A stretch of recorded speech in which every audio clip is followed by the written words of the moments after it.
sorry you're waiting for me. I didn't know if the curtain was coming. 5, 4, 3. Okay, it is 7:02 p.m. on Monday, September 22nd, 2025, and this is the Boxborough Select Board meeting. Thank you all for being here tonight. If you don't mind joining me, we'll begin our meeting with the Pledge of Allegiance. I pledge allegiance to the flag of the United States of America and to the republic for which it stands, one nation, under God, indivisible, with liberty and justice for all. Thank you. The world is a crazy place right now, and I appreciate you doing the pledge with me because it's a chance for all of us to remember that we are all Americans underneath that flag, working together for a better United States. And we might not always agree on everything, but let's just remember we are the United States. We're going to try. All right. First thing, our public hearing. I did not print the motions. Is there? It's on the back. Aha, beautiful, double page. Okay, I move to open the public hearing at 7:03 p.m. Oh wait, what time is the public hearing supposed to start? Well, usually, I just want to make sure I'm not breaking any rules. It starts at 7:05? It doesn't really say. Okay, well, why don't we do the minutes then? That'll take up 2 minutes and then we'll stay in compliance. No minutes. We don't have any minutes. I read minutes. Did you? I didn't see them. Yeah, they were the very last page of the packet. Okay, good. I'm not crazy, am I? Today? No. No. Alrighty, so did anybody else see the minutes? It's my fault. Yeah, I think it literally is the last page of the packet. All right, well, if people, do people need time to read it? Because we could do that at the end too. It's only, Yeah. it's not a long, okay. All right, what else could we do in a minute? Nothing really. Go ahead, start it. All right, what time is it? 7:03. You can appoint Mike Johns as the town administrator. That's a good idea, Wes. All right, let's appoint Mike, because as Yep. far as we know, we'd really like you to stay. So as everybody probably already knows, we have approved Mike's contract, and we're thrilled that he's going to join us for 3 more fabulous years. So I move to appoint Michael Johns as the town administrator for the town of Boxborough for a term ending June 30th, 2028. Second.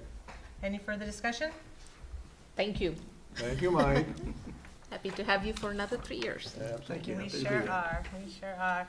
Okay, all in favor, please say aye. Aye. Aye. Opposed? Abstain? And Sam is on vacation right now, so I'm sure if he was here, it would be unanimous. Yep, and we can appoint the next one, personnel board too. Okay. John Capetta, are you here? No, John's not here. John is not here. But John and Rajon can speak to it. Yep, yeah, Virginia. Wonderful. You can do it. I got the letter. Whatever. Did he tell you what he loves about Boxborough? Yes. All right, because otherwise he'd have to wait 2 weeks. So, okay. Has the statement. Okay, I love it. Bring it on. Yeah, so unfortunately, Alan, the chair of the personnel board, can't be with us tonight. He prior commitment, as well as John. He couldn't make it. But the letter that Rajon and I received from Alan was that John and his wife, who are both teachers, recently moved to Boxborough from Acton. Shortly thereafter, John reached out expressing interest in joining the personnel board. John has taught English for a number of years at surrounding towns in Acton. John served on the planning board, including time as the chair of that board.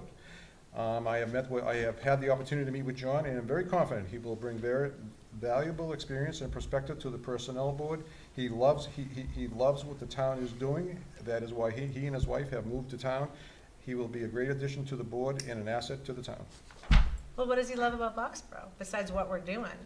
What are we doing? That's all I got, sorry. He told us that he loves the thought of joining the personnel board. True. True story? It is. True story. Okay, I guess that's all we got. Well, welcome. We appreciate that you, John, for joining us. Sounds like you've got the perfect background for this.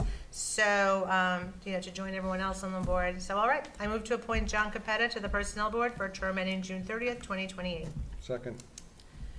Any further discussion? All those in favor, please say aye. Aye. Opposed? Abstain? What? Okay. Excellent. Now, it does say 7:05, so look Yeah. at us, we'll start right on time. I move to open the public hearing at 7:05 PM to consider the application of Boxborough Liquor Corp., located at 1233 Mass Ave, for an amendment to its all-alcoholic, no, that's the motion. Yeah, to amendment to its all-alcoholic beverages package store license. Second. Okay, now I believe the applicant is here with us. Would you like to introduce yourself? Thank you. Good evening, Madam Chair and members of the Select Board. My name is John Aida of McDermott, Quilty, Miller and Hanley, located at 28 State Street in Boston. Joining me this evening is Jignesh Pachani. Mr. Pachani is a current officer, director, and shareholder. What we're requesting this evening is for a transfer of stock and a change of the officers' directors. Mr. Pachani is purchasing, it's an internal purchase, 50% of the other shares of stock of the corporation. And the end result is that Mr. Pachani will be the sole officer, director, and shareholder. There are no other changes requested and no changes in the day-to-day operations. Be happy to answer any questions you may have. Well, Jignesh, may I call you Jignesh? Sure. Well, thank you for coming tonight. So how's it going over there at Liquor World? It's going very well, thank you. I've heard a lot of really good things about your stock. People enjoy going in, and I'm not sure if I've met you before, but I definitely frequent your premises, so. Do you have any questions for us? No questions on my end. Does anybody have any questions for Jignesh? Either Janesh or the attorney, I just have a question. Is there stock already issued? Or I just want to get clarification on how the stock process is working. I'm missing. Oh, I was talking about stock like your wine selection. You're talking stock as in? Yes, whole ownership. Gotcha. Yeah, thank you. Yep, so the ownership right now is 50-50, and Mr. Pachani is an existing shareholder. So he's purchasing his business, he's buying out his business partner, so he will be the 100% owner. So they both have 50% shares right now? Correct. I got it. Okay, good, thank you. Yep. Yep, thank you. Any other questions? No? Well, we're very happy to have you in town, definitely an asset. Now, you have to know that I've got a reputation. I ask everyone what they like best about Boxborough, so I'm going to ask you too. Now, John, the attorney, you're off the hook because I don't know that you've ever been here, but Jignesh, what do you love about Boxborough? The local people of Boxborough. That is an excellent answer. A little cop out, but okay, it's good. I have to ask you, what's the #1 thing people in Boxborough buy at your store? Oh, here we go. Oh, there. Oh boy. I would say it'll have to be wine. Wine. So we're big wine. What's #2? Number 2 would be beer. Beer. Okay, I'm trying to figure out vodka or bourbon, because that's an argument that we have at my house, clear or brown. So, okay. Neither. Neither. Tequila? I don't know. Okay. Well, again, we're very happy to have you here, so let's get this approved and you're on your way. Welcome. Thank you. I move to approve the application of Boxborough Liquor Corp., 1233 Mass Ave, for an amendment to its all-alcoholic beverage package store license to reflect a change of officers and directors and a transfer of stock as presented. Second. Any further discussion? All those in favor, please say aye. Aye. Opposed? Abstain?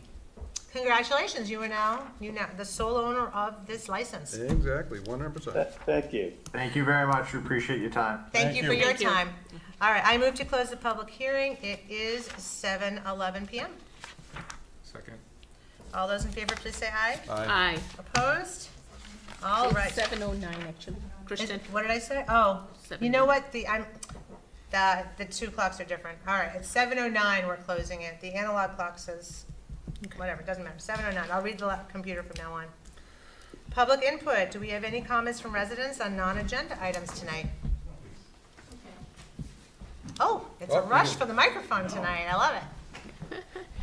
Becky Neville, Middle Road. It's not on your agenda, and I'm sure you probably all are aware, but apparently ICE is in town this week, so people should look out for their neighbors. If they see something, if you can get a picture of a license plate and send it to Lucy, I'm sure you can reach out to Wendy, or you can reach out to the Acton Boxborough Community Compass if you need to, but just so people are aware, because I don't think, a lot of people don't know these things. So I just want to put it on somebody's radar. No, absolutely. I appreciate that. I was actually going to announce that at the end, but it's better to do it at the beginning of the meeting, so thank you. Yep. Adam? Hi, good evening. Keeping with our plan here to provide our boards and committees with updates of what the school committee is working on. School committee met last Thursday night, and it was primarily a workshop and an executive session. We are in negotiations this year with the ABEA and the other bargaining units in the district. But our workshop was really focused on looking at what the school committee's strategic goal will be for the year. We did a self-evaluation. We sort of looked through that. We looked at some of the ideas for goals. And you know, what we're looking at is really how do we utilize communicating with the community to help them understand what we're focused on. And so obviously, as you already know, one of our big goals for this year is our strategic planning and reorganization. So a lot of our outreach this year will, I should say in the fall and winter this year, will be around that strategic plan and the reorganization.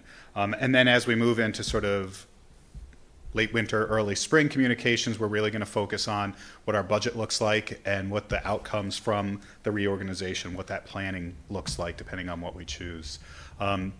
We are scheduled to receive updates from the district management group, our consultant, on potential reorganization options at our next steering committee meeting, which is, I want to say, the beginning of October. And then that's on a Tuesday night, and that is an open meeting at the administration building. Any member of the public is welcome to come. And then that following Thursday night, we'll have that presentation for the full school committee. Again, open meeting, anyone's welcome to come. Lots of opportunity for public input at that school committee meeting. And then there is a number of open listening sessions, one going to be held at Blanchard, one going to be held at the high school, and one online. And then there are going to be a lot of smaller focus groups with the consultants. And so invites and opportunities for that level of participation will come out shortly after the beginning of October.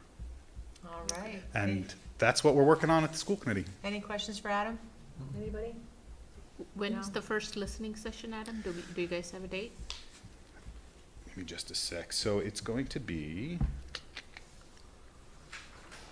October 21st is one of our forums. And then we've got another one October 27th.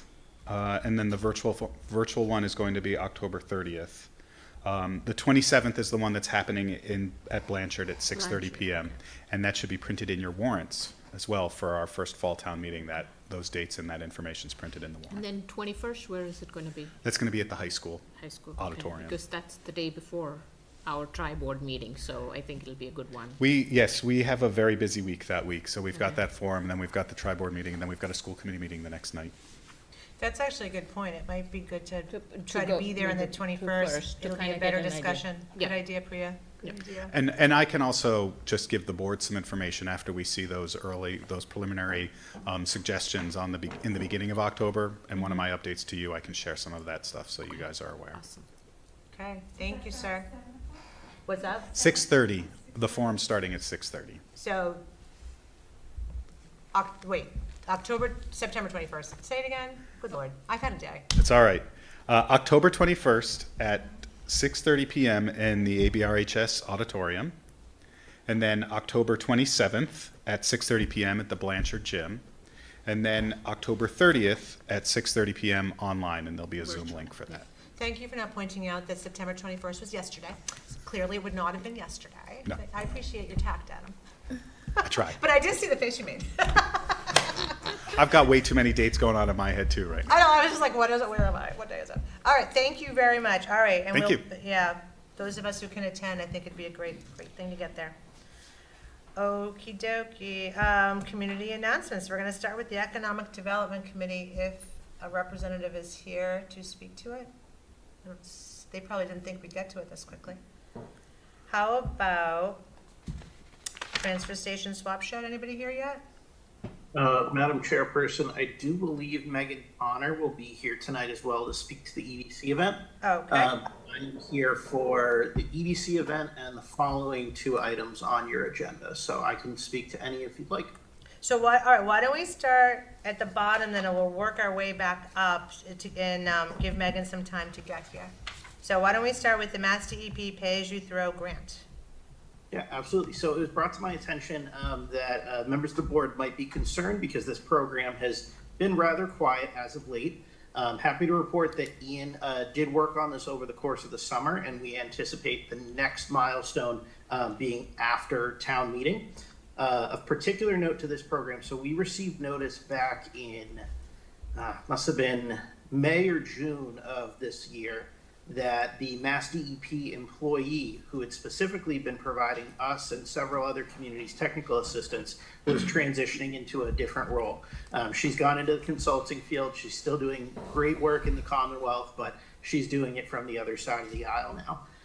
Mass DEP indicated to us that they would not be backfilling the position immediately. However, they did hand off the workload to another employee who has a series of other projects. So the reason things have been more quiet on that front is purely due to Mass DEP staffing. So until they backfill the position, we won't see direct one-on-one technical assistance being provided, but the employee that has taken over the program intends to set up a working group of various communities who are interested in pay-as-you-throw as a developing model for trash and recycling.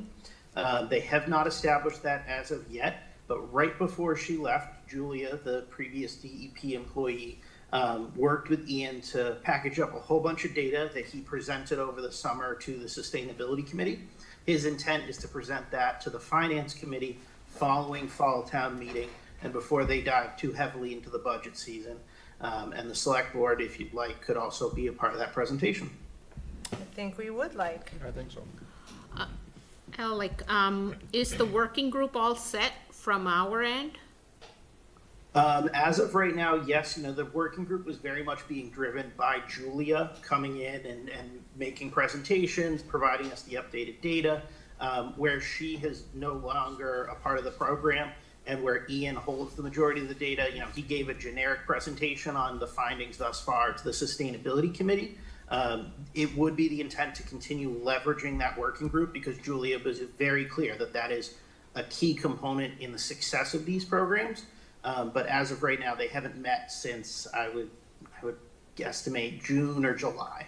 Okay, so the folks that were part of that working group, apart from Julia, from our end, they are still interested? They are still in that working group?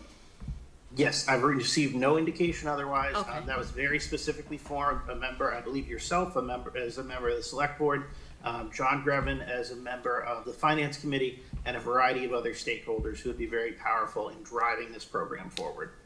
Okay. Priya, you had some question about the sustainability grant. Since we're talking about grants, do you want to just ask, and we have Alec? Yes. And it is related to grants, Yeah. Alec, I know we got the, I think we submitted the grant letter for like the green communities, right? And did we get the approval? Are we, is the money appropriated? Where are we with that? And what is the plan? If so, when are we planning to make sure that all those money gets utilized? Yeah, so we're fully squared away on the grant award from Green Communities. The way that program works is the first 25% is given up front. Yeah. That's being utilized as we implement the lighting improvements first. So lighting and weatherization, specifically weatherization of the transfer station. It was 2 weatherization projects, one at Blanchard, one at the transfer station, and then LED lighting in all municipal buildings except for the fire station. The lighting project is currently in the procurement process, so Rajan is procuring that service, and Ian assisted him in developing the scope of work using documents provided by other towns in LELWD. We have already signed the contracts and obligated the funding for the weatherization projects. The transfer station can be done at our timeline and discretion, but before the winter time, because we want to seal those structures up so that way we don't have any heat loss. The school system has indicated to us that they will not be doing the weatherization project on their end until December when students are out of the classroom, but we anticipate completing all of the green community projects by the end of December this year, and then making us eligible for competitive grants going into calendar year 2026. When you said like 25%, just for clarity, do you know what that amount is? Our award was round about 132,000 in total, so 25% of that number. Off the Is top of my head, 25% of the 130,000? Yep. Who can do that in their head? 30 grand. 30 grand says Mike, About. Mike for the win. About. 30 grand. Okay. About, yeah. So the way it works is they distribute the first 25% up front. You demonstrate a 50% milestone. They deliver 50% of the total funding, and then the final 25% is released upon their final inspection. So that's why it's all the more important. I think we establish a timeline, and then if you can give us an update on an ongoing basis, so we know that we are on target in terms of utilizing all those funding at a timely manner. Sure, we can put it in Ian's workflow to send an email deliverable or even just a memo when we hit certain project milestones. That would be awesome. Thank you. Thank you. All right, we're moving up. Can I ask a question? I'm sorry. Sure, of course, Becky. Yeah, I just have a question, because I understand that the region is its own separate entity, including the Blanchard School. So I'm wondering why we are funding things at the Blanchard School when I'm sure our library or our police station, not our library, our museum or our police station or any of the other buildings in town that we own could probably use weatherization. So I'm a little confused. Stymied? Well, I could be a little annoyed, but I don't get it. I don't understand why we're paying for something at the region. The region's its own green community. Let them deal with it. Alec, do you have an answer? Alec. Yeah, absolutely, Madam Chairperson. So, Oh, please call me Kristen. I don't like Madam Chairperson. That makes me feel 1,000 years old with horn-rimmed glasses. happy to address the question, Thank Kristen. you. So the town of Acton since 2016 has been contributing as a green community to all of the school buildings geographically located in Acton, including the junior high school and the high school building. The regional school district has been making significant strides on Blanchard as well as those other projects, but they have never been able to enjoy the benefit of a green communities relationship with Boxborough, aside from the own programs that they've instilled in the capital plan. To their complete credit, they have done a fantastic job of making improvements under sustainability for a long time without our help. And the town of Acton has been generous enough on many, many occasions for over a decade now to make contributions to the regional school system, both at the elementary as well as the middle and high school level. So it's really just a matter of us playing catch up. For us to actually hit our 20%, there was no fathomable way to do that, the 20% energy reduction, without including Blanchard. And as we went through the process, the Sustainability Committee was adamant that including Blanchard was a key component. So Al, just a real picky point. So the library, police, and DPW, town hall, and transfer station will all get upgraded? And museum? It- Actually, yeah, could you Museum. why don't you give us the list of the buildings that are being addressed? That might be easier. Yeah, so any building or structure owned by the town of Boxborough is eligible for this program, even if it's just a shed with a single light bulb in it. It's eligible for potential improvement under green communities. It's all part of our baseline report. The only structure that we have thus far chose not to touch is the fire station, and the reason being is that if you are to demolish a building, then there's a 5-year look back period. So when you accept a grant on behalf of a building or structure, you're supposed to commit to not demolishing that building within 5 years, and that's not something we were willing to commit to just for LED lighting at the fire station. So, Alec, just to clarify for everybody, the lighting project is for all of our town except the fire station. However, the weatherization is only for the Blanchard and the transfer station, correct? Yes, so think of each individual structure and the LED lighting at So that the structure weatherization as is a only for the single two. project. Similarly, there's one project for weatherization of the transfer station and one project for weatherization of Blanchard. In this case, the transfer station is getting a little bit ahead of schedule. You have to do weatherization before you can do HVAC or any other type of improvement in that regard.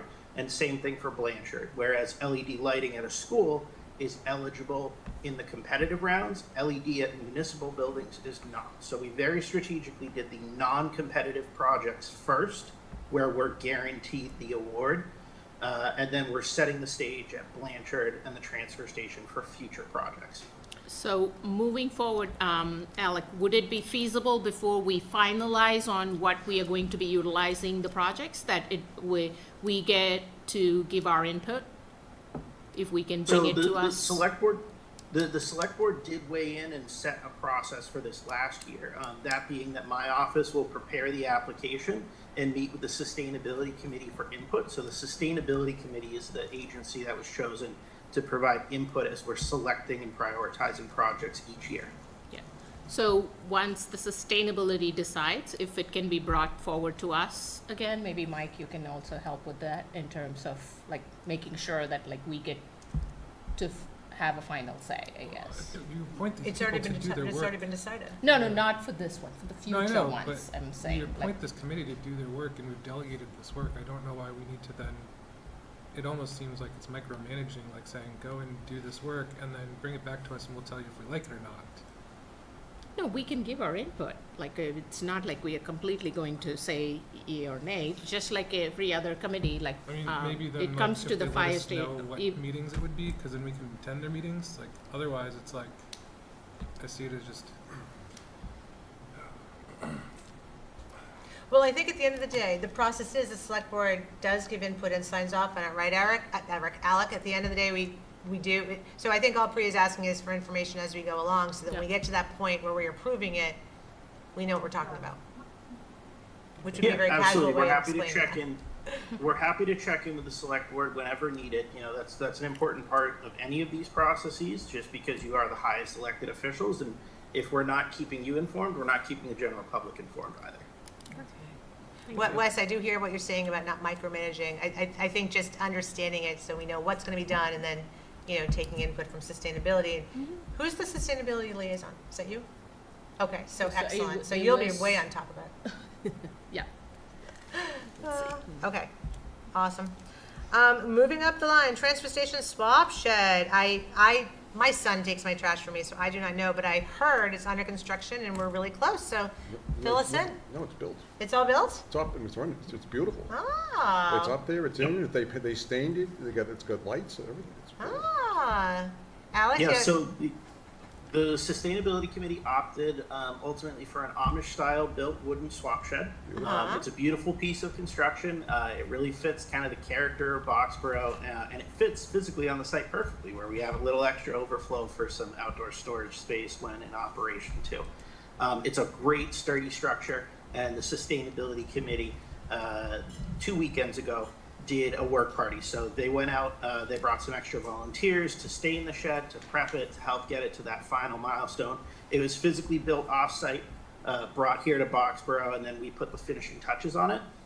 The outstanding materials still, we're installing a ramp to assist in ADA compliance and ensure that all users can get in and out of the shed space. But the targeted opening date is this weekend, actually.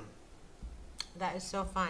Okay, and then, go ahead. They're still looking for volunteers to man the swap shed, so. Okay. That's correct. If you're interested in volunteering for the swap shed, we recommend you reach out to Kate Davies or Ian in my office, Ian Gilson. Both can be reached to talk about what they're volunteering, to take care of the paperwork, and to talk about the commitment that comes with it. It's a really exciting program. It's very fun to see this one come to fruition. It's been talked about for many years now, and kudos to the Sustainability Committee for putting so many hours and years into it. As an aside, a member of the Sustainability Committee sent out a little email blast after the workday was completed, and we had Francie Nolde reach back out and just praise us all. She was so excited to see it come to fruition. So I wouldn't be shocked if we see her meander her way in there for opening day too. I'm excited. And thank you for putting the flyer in our packet too. One excited. note on Yeah.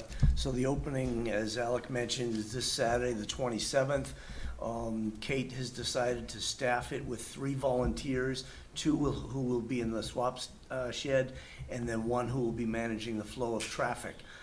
Because during this pilot period, this first 5 weeks, they're not requiring a transfer station sticker. So anyone that's coming in without a sticker will be escorted over to the swap shed and then back out.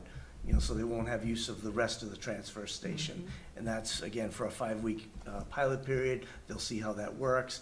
And then, you know, later on they'll decide, does that work, or do they need to do a different kind of a sticker, or require the regular sticker?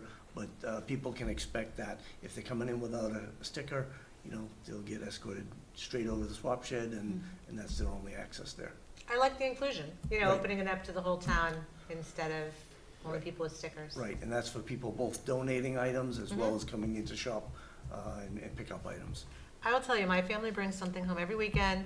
My daughter does not allow her children to go there anymore because they bring things home with their father, so it's, it's, the transfer station is a fun place to be, so, yes. Excellent. All right, and now we are all the way up to EDC Village for a Day. And I see Megan, you're here, and Alec is here. Who wants to start? I'm happy to just chat about it. So Sure. The Economic Development Committee has put together a Village for a Day, which will be Saturday, October 18th from 11:30 to roughly 4.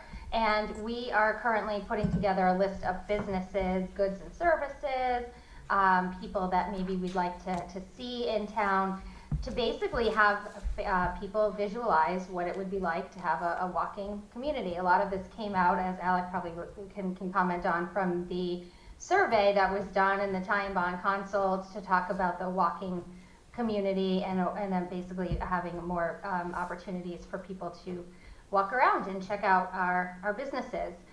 In addition to the physical location of some of the businesses, we're asking local businesses to have a pop-up shop, things that maybe they'd want to sell, whether it's honey or a consulting business or a lawyer.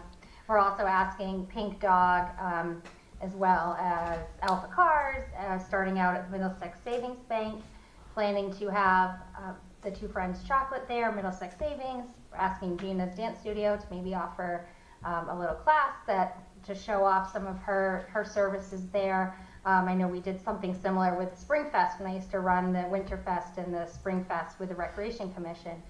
So kind of the same concept. We're having some food. We asked Kith and Kin to come and do a food truck. True West will be offering some food, and Boxborough Regency will be having cookies and beverages for sale. The cookies will actually be free for anybody as well. So, but the beverages they're selling non-alcoholic, because we feel that we want people to be walking around to all the businesses and checking things out. So it's the same day as the freebie market, which is around that 11 o'clock time frame to 1, which that same day they'll be doing Halloween swaps, so for Halloween costumes.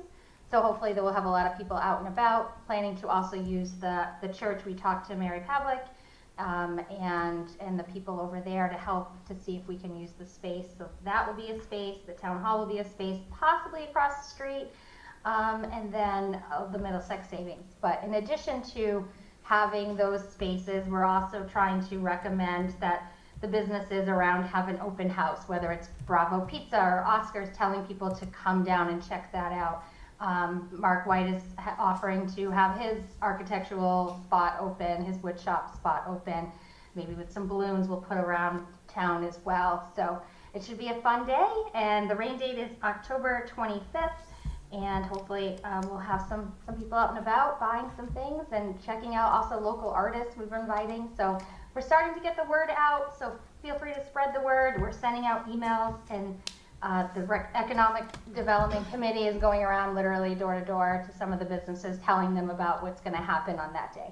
Great. Now, is there criteria for participation? Who can participate if you want to participate? We put a letter together, and we have an email that we are kind of starting this list, putting together through the Secretary of State's office that I know, Alec, I think you had an intern years ago put together, and we're trying to update it. It's a great exercise for the economic development, to be honest, to go over, who's new and who's not there and what are potential businesses. But basically you could email Ian. Ian's kind of taking on that. And then we kind of are gauging, people that we'd love to see in town. But it's basically an opportunity for a lot of these vendors to see maybe Boxborough is a good place for opening a business around. So. Okay, so that's kind of what I was getting at. So this is for businesses. That's the thrust, is because I have inquiries from various groups. We have businesses. Sorry, go ahead. No. I'm just trying to understand, if you wanted to participate in Village for a Day, what do you need to be to qualify to participate? That's why I was Right. saying, what kind of entities? So mostly sale products, market services, people selling goods and services, things like that would be great. We are also inviting nonprofits as well, the Boxborough Blanchard PTF, the Acton Boxborough Family Network, just because there's a lot of people in town that want to know what's going on, and these are great opportunities for these organizations. Awesome. The Taylor School is also being invited, and Boxborough Children's Center, a lot of places. So not only just maybe selling, but also just telling people what are services that are being offered in town. So I just had a thought. We get a monthly email from Danny's Place. It'd be cool if they were invited. I'm sure they're already on your list. That would be cool. And I was also thinking about the Mark Bus, is that a lot of people don't know about it, that kids can take it to activities and maybe, and I know it's a weekend thing, so I don't know if you're allowed to do anything, but it would be great to get the word out. Well, it does. And Megan, I just have a question on that. You mentioned Danny's Place is definitely on the list. I've been meeting with Katie on Thursday. Oh, awesome. Okay, good. So yeah, Megan, I just have one question or whatever. You talk about October 18th, which is a Saturday, and people are going to be, now my words, going from a business to a business. Are they walking on Mass Ave, or how are they getting? Let's, for example, say from Boxborough Liquors to Middlesex Bank. Are they walking down Mass Ave, or how is that going to be coordinated through the police or through their cars? Are there people walking on Mass Ave? We are working with police detail to try to have that. We have a map, kind of like a cartoon map. We have a local artist in town that's willing to do, probably when some of you go to different coastal places, they'll have like the walkable cartoon map of different spots to check out, restaurants, things like that. So that will be available. Alec, do you want to speak to how we plan the map? I know we've been chatting about the map a lot in the meetings, but I cannot wait to see the map. I'm excited. You envision. Yeah, so to answer the question in two parts. So spaces that are geographically located away from the village center, those will obviously be commuter heavy. We're not going to ask someone to walk from Boxborough Liquors or Liquor World down to the center of town. However, we're still going to promote the businesses overall via this mapping exercise. In addition to that, though, we are going to use the opportunity to trial a more walkable village center. What that's going to look like is sketched out sidewalks, for example, in key areas where we want to determine how used those sidewalks would be in certain scenarios. And that'll be paired with direct marketing and outreach to population centers, so housing within the village center scope. Those are still to be ironed out and finalized, but the EDC has been hard at work kind of leveraging the results of their various village center exercises, whether it was the original mapping forums and engagement stuff with Ty and Bond, or whether it was the follow-up to property owner engagement, and trying to make good on those kind of initial promises we did through that planning process. So let's start scoping these out. Let's see what these look like, and let's identify those that are easiest to bring forward after the fact. Simultaneously, too, we've been doing a lot of networking and outreach over the last 3 years with our business community. And one of the big messages that's been coming from them is boosting the ecosystem and network. Boxborough is really at this intersect where we don't have a core kind of business networking group, a chamber of commerce of any sort. We've got the West Acton Village, they have their chamber of commerce set up. We have the North Central just to our west, but we're kind of at this crux where people are disjointed. And so this in part sets up a physical network and invites those businesses that are outside the geographic area of our village center to come be a part of that as well. So this mapping exercise, or this artistic map that's being developed, it's just another piece that kind of adds to the community character and helps foster that business ecosystem.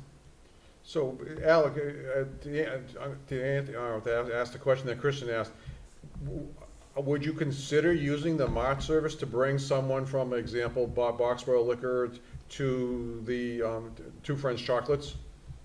Yeah, it's very possible that we could ask to staff the service on a day like that. The EDC at this point is meeting every week to almost every week to every other week, depending on other events throughout the week. So I think I'll add that to our list for discussion at this Thursday's virtual meeting. That's a great idea, especially meeting with Oscar. He thought, oh yeah, it'd be great if we could figure out a way to get down there, but he's working that day. It's busy over in his place, but to be able to get people over there would be awesome. Yes, great idea. You're right, because as Kristen suggested, the Mott service is available on Saturday, and it could bring people. I just, as Megan, as you saw my hesitation, I didn't want people walking down Mass Ave, because that, one, it could take a long time, and two, it could be dangerous for a lot of people. That's all. Yeah, understandable. Okay. Okay, any other discussion? Megan, will there be a spot for the fire station building committee as well?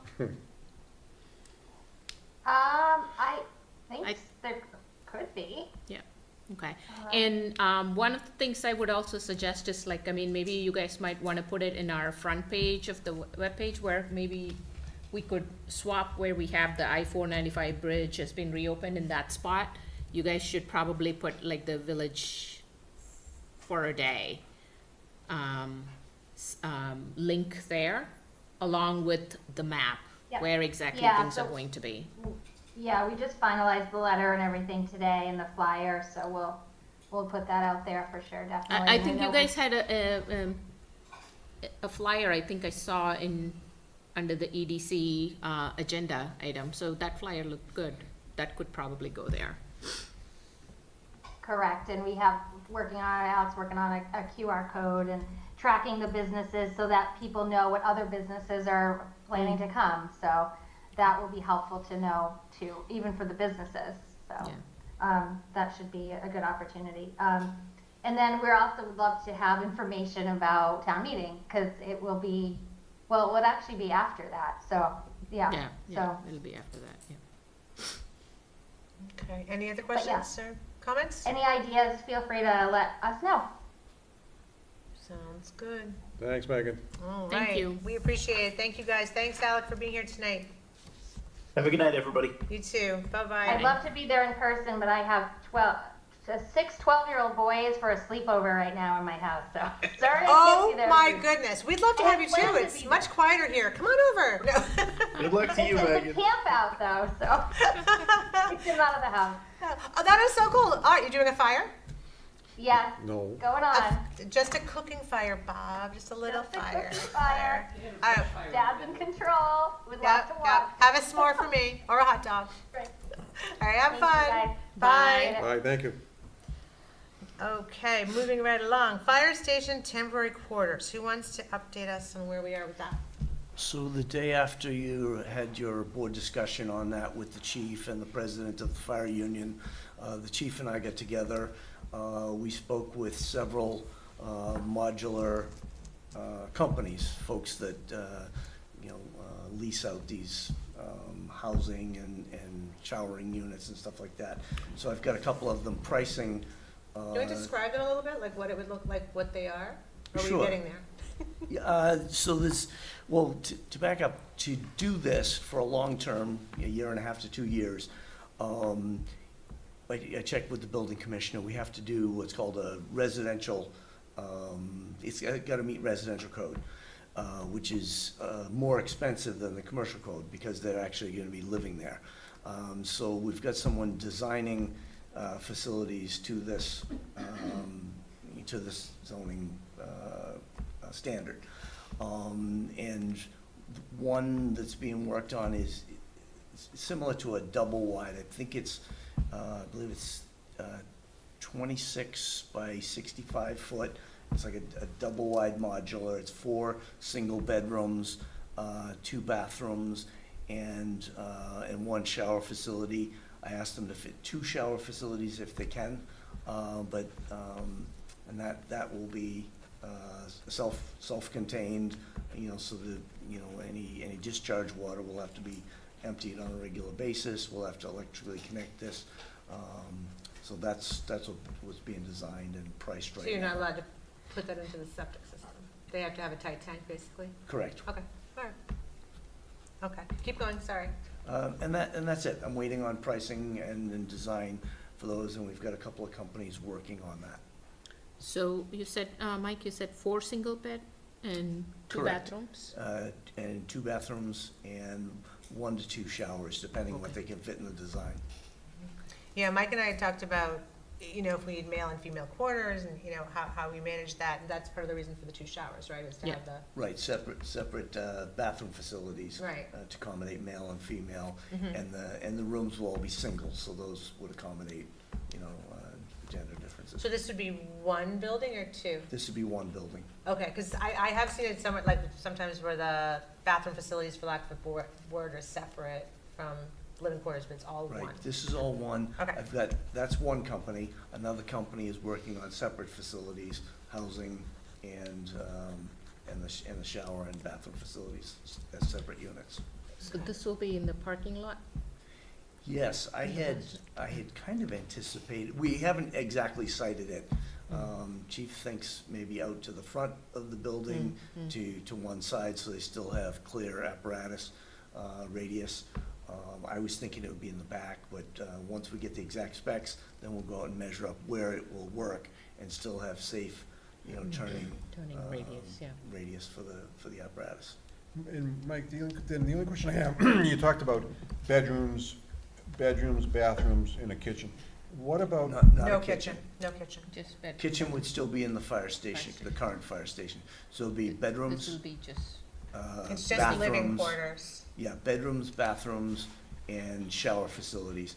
So they would still be able to do maintenance, cooking, dining, things like that in the fire station. What we're trying to do is give them a clean, safe place where they're gonna sleep Right. overnight. Clean, so- dry, no free pets, no mold, all those good things. But, so my question is, at night, and the alarms go off, So it would be connected. So this would be, it'd be electrically connected, the alarm system would be connected, they would have everything that they would have, you know, to respond to right, because that's my question, 'cause- so they would have a base. not just radios, but yeah, A actually. base station The in tones, the alarms, everything would come to the housing in at the night. temporary facility. Correct. Okay. So it's Okay. not an inexpensive proposition, but it's, Right. you know, that's what we're working on. So I was hoping to see this get to December town meeting. Is there a chance we'll have pricing by then? There is. okay. I should Okay. have pricing in the next couple of weeks. Yeah, because I had just assumed by the time we get approval and get the installation, you know, time is ticking. Right. Now here's, well, no, it won't matter, never mind. I was gonna ask about if we had to move it around, but we will know by the time we get them Where it's gonna and where the new fire station will be too. We'll Correct. know that too. Correct. Okay. My thought process was if we did wind up moving people over to the DPW, could that trailer go to the DPW? Could it be No. relocated? But I don't think it'll need to be. The truck's not there. No, if we had to, if the town decided that 502 Mass Ave was the place to go, would we, it's a natural question. If 502 is the decision, right? Yeah, And we had these temporary units and we were moving everything over to the DPW, would those units be able to go to the DPW? 'Cause with the that's- trucks. With the trucks, exactly. But it's a moot question, because we'll Yeah. know all that before they get delivered. Okay. Any other questions about this from anybody? No? Moving on to Fall Town Meeting, October 14th and 15th, 2025, at the Boxborough Regency. All kinds of things happening there. Mike, you were gonna, Yes, mostly I want to remind people that it is Tuesday and Wednesday because of the Monday holiday. So the 14th and 15th of October, starting both nights at 7 p.m. Article 1 starting at the beginning of night 1 on Tuesday.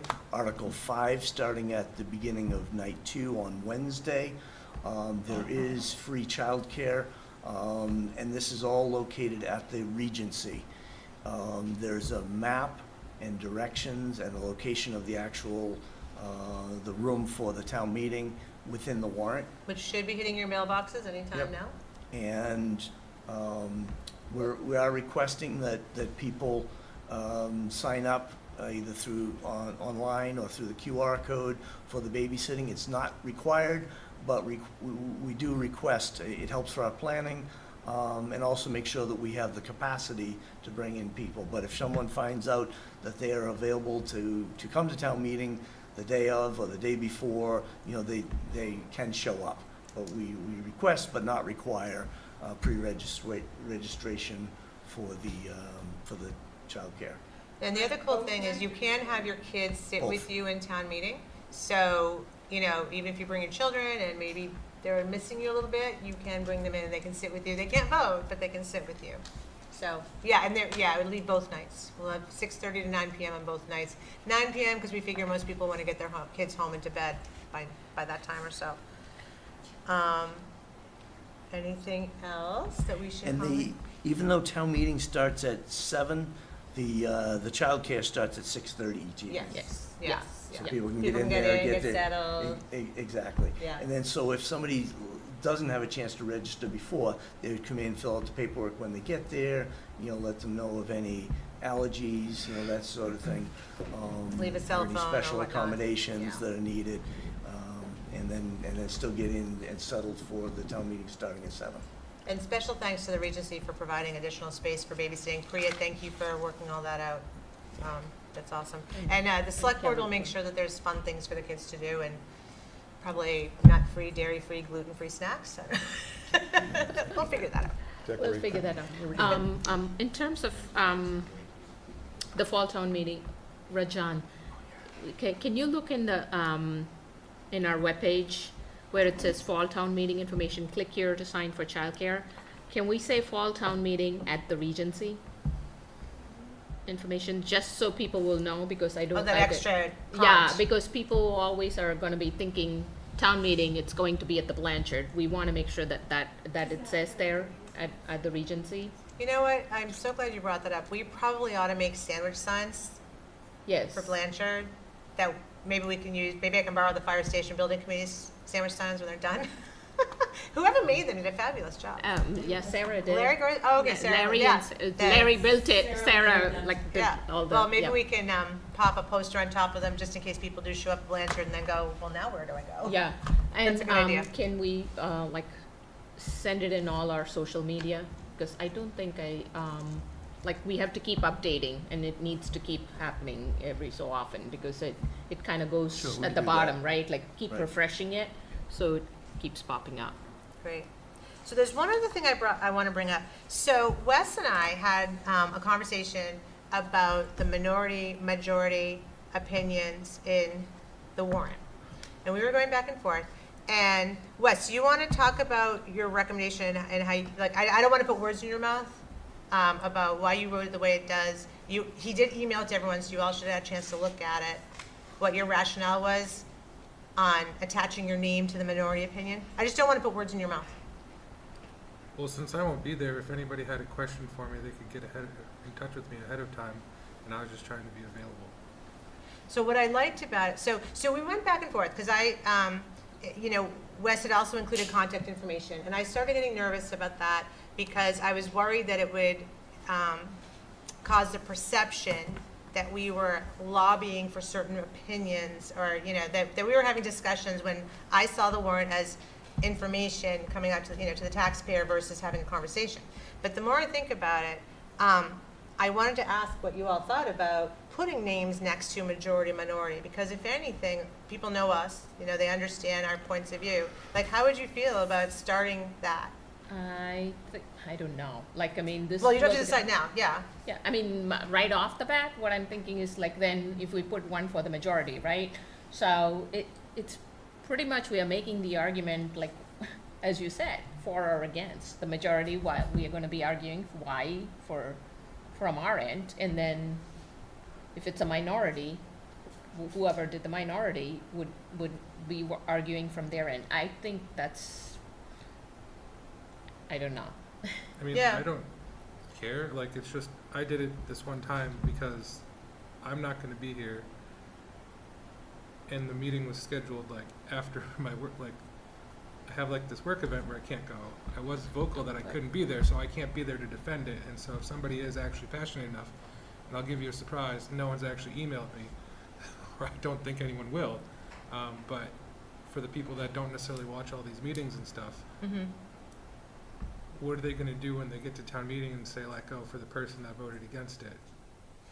Like that was what I was thinking. Well, it's just like if somebody can't make it to town meeting to vote, even though I want to vote in a certain way, if I'm not there in the town meeting, it's not gonna, my vote is not gonna be there.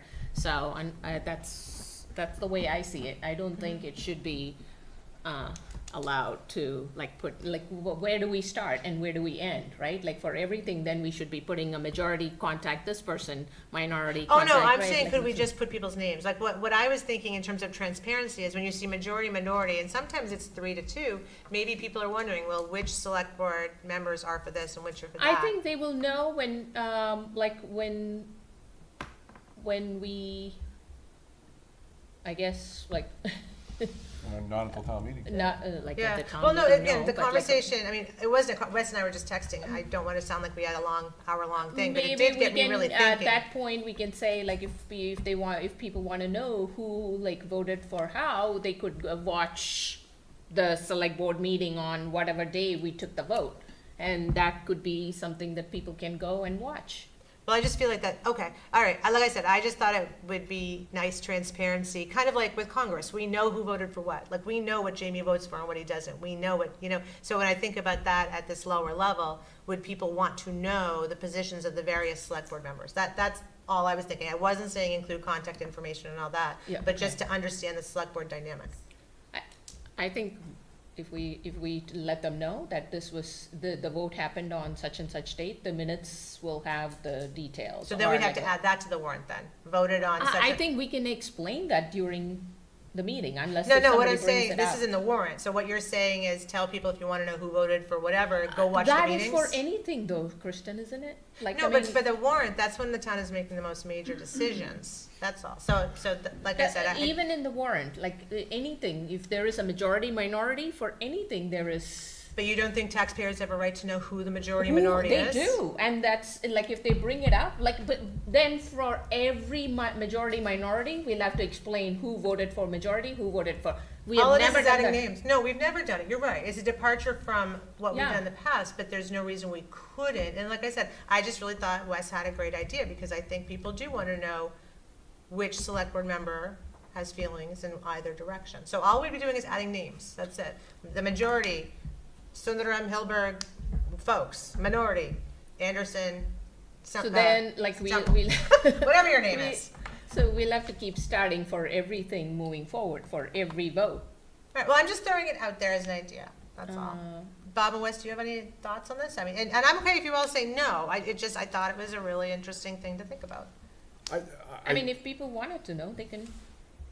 I guess I think it's unreasonable to say, go watch all our meetings until you figure Not out what all we watch talked it. about. We can even, no, we can say exactly when that vote happened, right? And that can be something that they can go look at. You're still making it hard. I'd rather do nothing than say, go watch the meeting and Unless figure it if out, people, yeah. then let's not, we don't have to mention anything unless if Yeah. people need to, like, come.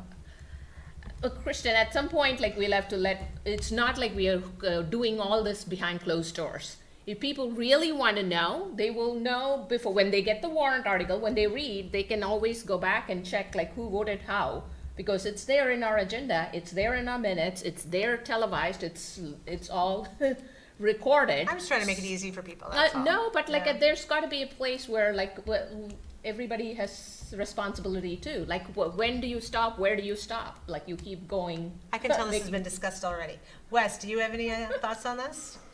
I don't care either way. What, discussed already? Well, it was your idea, so that, but I just ran with it. Bob, what do you think? I think what Wes did is fine, because he's not gonna be there. I don't like the idea of it going forward. I think if when we vote, if we're not gonna be there, that person should put, as Wes did, should put it out saying, if someone wants to know why I did it, then that's fine. But on a regular basis, no, I don't think we should be putting names. I think if we know we're not gonna be there, and it's not a majority one way or the other, I think if the select board member wants to put their name out there, they can. I don't wanna force a select board member to put their name on a vote. As Priya said, it's already there, and people can look at it. I think we have to give the people an opportunity to question, and we're not gonna be there. I think as Wes said, I think it's a good idea to say who voted no, or no or yes on the majority, the minority on it. I just heard you say two different things. No, if they're not gonna be there, I think the select board members should put their name on it, knowing they're not gonna be there. Okay. If they are gonna be there, I don't think there's a need to put the minority on it. Okay, sounds good. Can I just ask, did you not write a summary of why you didn't support the article? I did. Okay, because, I mean, like, when I've sat at a table before, whether it be FinCom or Select Board, oftentimes the minority doesn't even offer an opinion, especially if it's like a 4-1 or a 5-1 vote. And so then somebody might say, you know, you just show the vote, right? And it might say Select Board recommends, and for all the reasons in the summary. And they don't say anything for the people who vote against. And that's when somebody from the floor might get up and say, what, can somebody explain why someone voted against? But if there's already an explanation in the warrant, I guess, I mean, is Wes, I mean, he's not going to get up and expound more at town Well, he meeting. can't because he won't be there. Well, I understand that, but even you guys, I mean, you know, you read your recommendation, and then I don't think Dennis is going to let you do a back and forth. He shouldn't let you do a back and forth with people, because that's not what it is.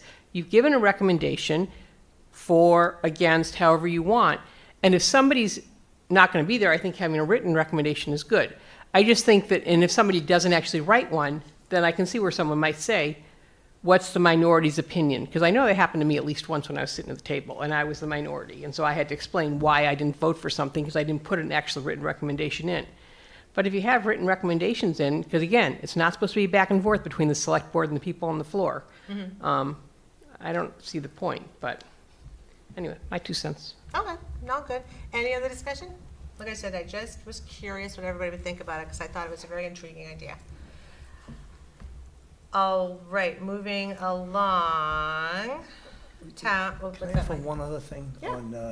on the town meeting?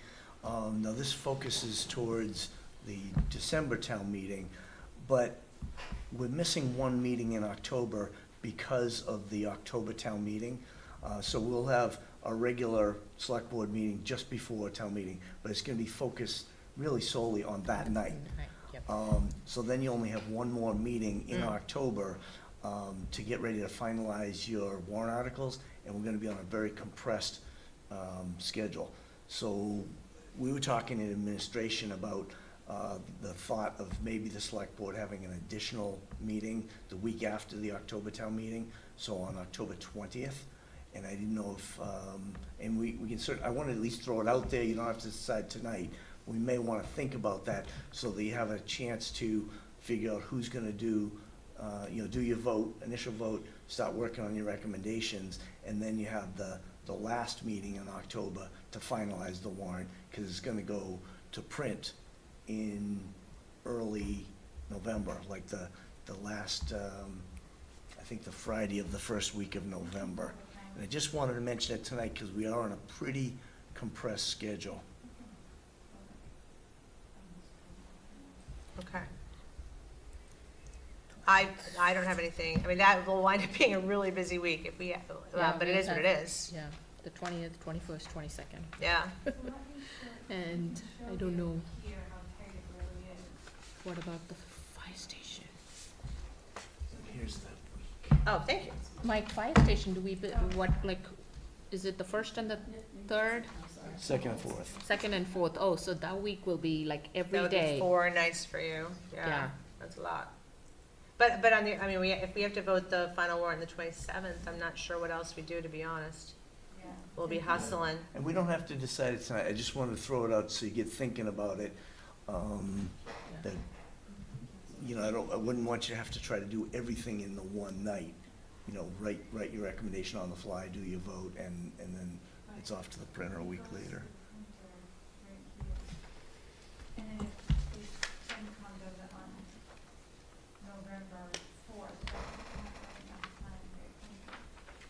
Well, there won't be a lot of articles again. It'll be another one of those where it's just a couple of articles, right? Why wouldn't there be enough time? Because FinCom canceled our meeting for the 21st because we had the joint meeting on the 23rd and then.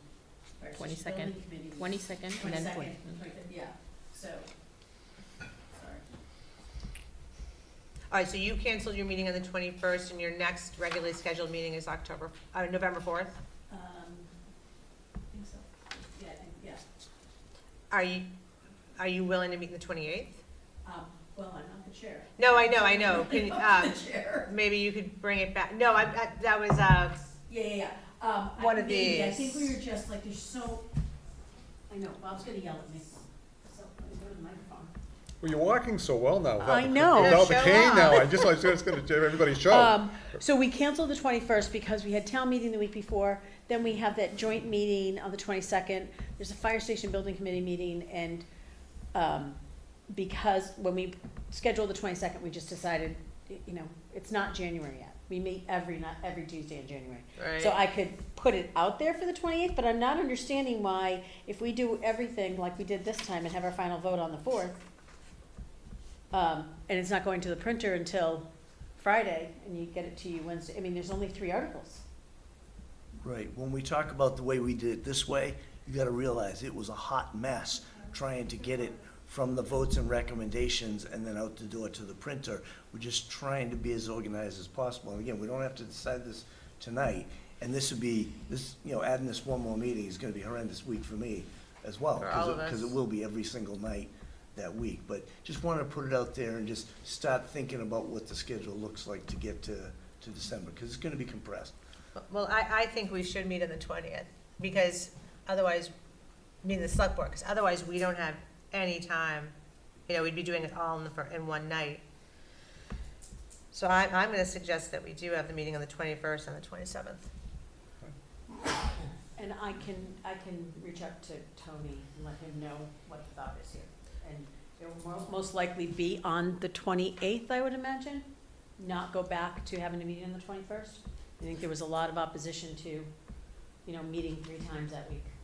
And they're hefty meetings, they're not Right. light meetings, so. No, these are a lot of Yeah, so. thinking. Well, in the spirit of cooperation, if FinCom would consider a meeting on the 28th and then maybe cancel the 4th, But we also have budget stuff to do.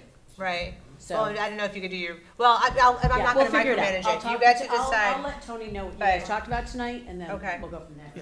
Yeah. Yeah, no promises, but, And again, it doesn't have to be decided tonight, just wanted to kind of put it out there and see, and we can. well, I don't know why we can't. I'm gonna say schedule the 20th. And if, Yeah. we have to get the work done. Right, and the other reason to mention it tonight is because we need to loop, Littleton Cable Access in as well and get them started thinking about,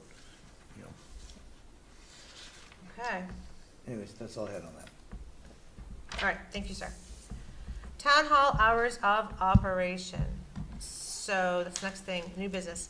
So I've had actually many complaints about town hall being closed on Fridays. And a lot of it is coming from lots of different places. People wanting to get, come in and do things, they can't on a Friday. It's kind of like going to Idlewild on Tuesday. And in terms of getting permits, paying bills, that kind of a thing. I've also heard people concerned that they've all been called back to the office. Why are we still closed on Fridays? Because people are associating the closed on Friday with COVID, and COVID is over. And then with the budget concerns going on, this is kind of an uncomfortable thing to say, but people are concerned that employees are being paid for 40 hours.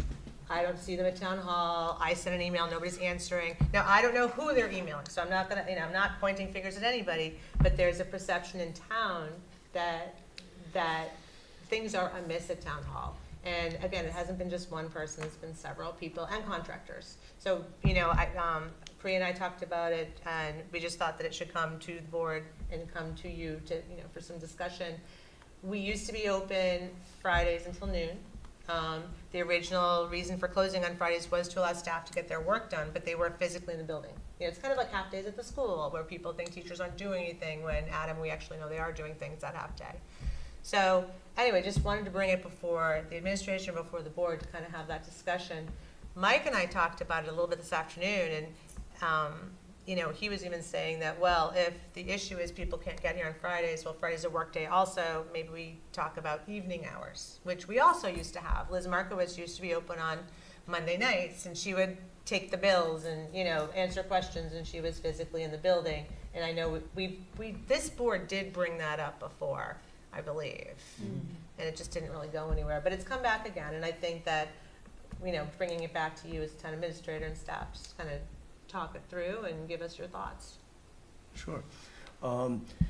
So I guess I'd want to define the problem, because I'm not sure where these complaints are coming from, or these questions, issues, whatever. But I've been here 3 years, and I haven't had anyone come and say, we're not getting the service that we expect from town hall. We're not able to get our permits in, we're not able to pay our bills, we're not able to, you know, I haven't had that. If those were coming in, now I have had the question raised by board members. Dave brought it up the week that he got elected in. Yeah, they're more likely to come to us than go to you. Yeah. We're more accessible to the average person. Okay.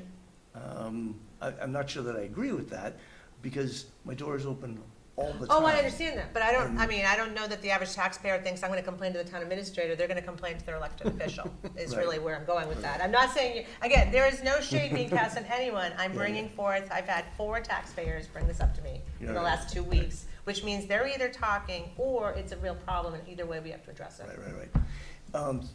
So that's what I guess I wanna, let's define the problem, and then, you know, once we know what we're trying to solve, then come up with a solution for it. I'm all about that. I want to make sure that we're providing the public service that we're expected to provide to the public. If it would be unusual for contractors to be coming in to pull permits on Friday. No, pick up permits. Oh, pick up permits. Okay. So anyways, if that's the problem, though, that people can't get the service they need on Fridays, then we address that. If it's that people are back to work and they can't access us Monday through Thursday at Town Hall, then I would assume that they probably would have trouble accessing us on Friday unless they are a Friday-only remote worker. See what I'm saying? Mm-hmm. And that's why I think, you know, maybe an evening hour, if we have working people that can't get to us, and, you know, and they don't want to do online permits, online payment, online questions, all those sort of stuff, then I want to tailor the solution to the problem, I guess is what I want to look at. Maybe one of the things to address is why are we closed on Fridays? Like maybe you flip the script, instead of trying to answer a complaint, you explain, you know, why is the town hall closed on Fridays? When did that start? Why is it, why? Sure. My understanding is that it closed on Fridays during COVID. Maybe Rajan can answer that a little better because he was here and I wasn't. And then I think initially we were closed more often than that. However, as a means of improving employee morale and productivity, we did allow the town hall to close on Fridays to give people the freedom so that they're not interrupted, because that was one of the concerns from the employees. And that was a solution that was derived, and it seemed to make people happy because now people aren't spending money to drive to work for a half day. And then if it's only a half day anyways, like some people, if you're driving in, like let's say, if Mike's driving in, like it's an hour and a half to, like an hour to get in and then an hour to go home for being here for 4 hours. So literally 50% of his time of the 6 hours, or it would be one third of his time for the 6 hours would be spent driving, and that's not necessarily an efficient use of his time. That's kind of the decision that was made at the time. There was the initial pushback of, oh, I can't see people working, and like I can't see them, how do we know they're working, or what have you, but that was decided, like if there's a performance management issue, that's dealt with through channels that are established already. So that was the original one, the primary reason, at least that I can remember, of why we closed on Fridays, because it was just additionally a benefit that we can offer as a small town to attract talent when it's a non-paid benefit, right? So that was the main driver of why we did close on Fridays. Okay. I think, I mean, regardless of whether people are like unable to access Monday through Thursday or not. There might be some people who are working 32 hours, Mike. There's a lot of them that do work 32 hours, and maybe they do have Fridays that are that they are off, and they are trying to come to the town hall. I think we need to at least look into getting back to pre-COVID, like at least part of the day on Fridays, if not like the entire slew of staff, but I think we need to look into that. I think having the town being able to accessible to all our residents on all 5 days is going to be critical. On top of, like, we can also definitely look into like the evening hours and things like that, but like we are customer service. I mean, town hall is customer service. Yeah, I think it's, I don't know. To me, I hear what Wes is commenting, and I understand it, because I think the idea of having extended hours, it makes more sense, because to Mike or to whoever, to drive 2 hours or to drive an hour into work, to work 4 hours, then to drive an hour back home doesn't make sense. I think if someone is going to work on Fridays, that they should work a full day. Just hear me out. If they're going to work a full day, that's fine. But if they have them come in for a half a day, it does not make sense. You just kind of popped something in my head, though, is, all right, maybe if some staff are working a full day on Friday, they can work from home on Monday. Yeah. Just a we could do thought. that, yeah. You know, if Flex this is about people's- customer yeah. service, I know it's a whole new level, another level of scheduling, but Yeah. that's a good idea. That's something we can look into, yeah. Public. Well, is the chair going to recognize me? Because I love you, Bob. But Oh, Kristen, we're can all I very speak? Yes, Okay. I am, yes. All right, so first of all, employees didn't work Fridays until 12. Employees worked Fridays until 4. The doors were locked at 12, so that they could have 4 hours of no customer I interaction, remember, because yeah. that was one of the problems. They couldn't get their work done. In addition, the assessor's department, the planning department, and Liz were all opened in the evenings, and so the planner was here for a couple of hours on a Tuesday, the assessor was here, and then took the time, and I don't know how they did it, but like if they were here 2 hours on a Tuesday night, they came in 2 hours late on a Thursday, kind of thing. Yeah, I want every employee to know, we're not saying you're slackers. We're trying to address a customer service concern that has been brought Well, forward. and I'm not speaking as a FinCom Yeah. member. I'm Yeah. speaking as somebody who's worked on an override. You guys keep talking about an override. And the first override we had, I think it was about 20 years ago, failed because the public did not think we had scrubbed the budgets. And so the first year it failed. And the second year it passed, because in the first year when it failed, there was deep cuts to the budget because we had to make up the shortfall. People were convinced the next year that we've done everything we can. It is a tough look to go out to the public when we know there's people of the public who are concerned that there's no cars here on Fridays. We're not just locking the doors and letting people work and not do customer service. People aren't here on Fridays. If we're looking to do an override, just need to remember the perception is that people are getting paid for 40 hours and not working and they're working 32 hours. That may not be the reality. And I'm not saying it's a reality. I'm just saying I've not heard specific complaints about picking up permits, but I've heard people say, do we pay people for Fridays? Because no one's ever at town hall. So that's just something to think about as we go into a very difficult budget year. It is about perception as well. And so we need to think about that if we're looking to say to the public, we're doing everything we can. We've scrubbed all these budgets. People are working, for the hours they're getting paid. And be able to stand behind that, because I'm sorry, people are not going to believe, and I don't disbelieve or believe. I mean, I believe that if people say they're working at home, I believe them. But in general, people would be concerned with that. So that's my personal opinion. Thank you, Maria. Thank you. Al? Hi. Having been in a situation running a private company, we found that by having our company closed on Friday, no one in the building, we were able to save 18% on energy costs because you're not heating and cooling it Friday, Saturday, and Sunday.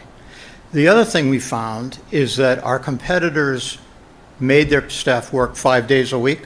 So our 4 day a week, we were able to get talent because it was a huge benefit Oh, that's kind of what Wes was saying. for people to realize they're going to have Fridays off. Some people were able to negotiate a 4-day childcare schedule instead of 5, or they didn't need grandparents to come for the kids. They were able to do things that they would never be able to do. And I also wonder, what do other towns do? Are we unique that we have a 4-day schedule, or do all towns offer that? And are we attracting talent that we might not otherwise attract if we make people come in 5 days? The other thing was, somebody just mentioned the idea that you stagger staff. A lot of our departments have more than one person in it. So one person could work Monday through Thursday, somebody else works Tuesday through Friday. That also makes it more comfortable in the office, especially if you share an office with somebody, you're only going to do it 3 days a week instead of 5. We found that to be the case in private industry too. We needed less space because they were sharing it, but not all the time. So just something to think about. No, all good input. That's good. I think it'll be good to figure out, Mike, if there are other towns that are doing, Adam, we have any other what does towns Acton that do? have Do you that. know Town Hall, Acton Town Hall? They're Monday through Friday. They're Monday through Friday? And I guess, I'm pretty sure. So my only question for that is, and then we're going down the chute, I don't want to go down, you know, are all their employees 40 hours a week? Where I know some of our employees aren't 40 hours a week, they're only 32 hours a week. So, I mean, we're not going to have someone work 40 hours a week, only pay them for 32, obviously. No. I think the staggering part is an option. Right, no, I agree with that. Yeah. No, I agree with that, absolutely. I don't know what the Acton Town Hall I'm hours actually are. looking it up. But I do know that Acton has, for employee retention and to manage budgets, have given employees more personal time to help compensate for the fact that they're not able to monetarily compensate them at the point that they want to be at. So they've used some of that flex time as a benefit for employees to retain good employees. Yeah, Acton is 8 to noon on Friday. 8 to noon on Fridays. Yeah. Oh. Yeah. So, Okay. Well, it's something to think about. yeah. You know, I think I would definitely like to look into it. I don't know. I feel like I'm more interested in evening hours. If it's truly customer service. Well, I think if I you, like the staggering idea. I think you're, You like the staggering I think idea? you're accomplishing both, whether it's evening hours or if you have the ability to just have, if it's a two-person, see, I think the problem's gonna be, a lot of our departments are one staff department. You know, the planner, do we have, and I'm just gonna throw an example, I'm not saying anything. Do we have the planner to go Monday through Thursday, and the assistant associate planner come in Tuesday through Friday? I mean, we could look into those. but and then like the, you know, community services, who comes? I don't know, even if there was, do we need all the departments? I'm not sure, but even just the fact that we have some of the important ones, like the planning and all those. Because the assessor, because the, because the assessor, that's a perfect example. You know, we have one assessor, now we're talking about going to a board of assessors, but that's a different story. You know, the assessor, do we have the assistant, can the assistant assessor answer the questions that the assessor can answer? Go ahead. We don't have an assistant assessor. There you go. You're an assistant to the assessor. I think that's what you meant, the assistant to the assessor, although Thank she's you. really good, so she looks like Right. an assistant.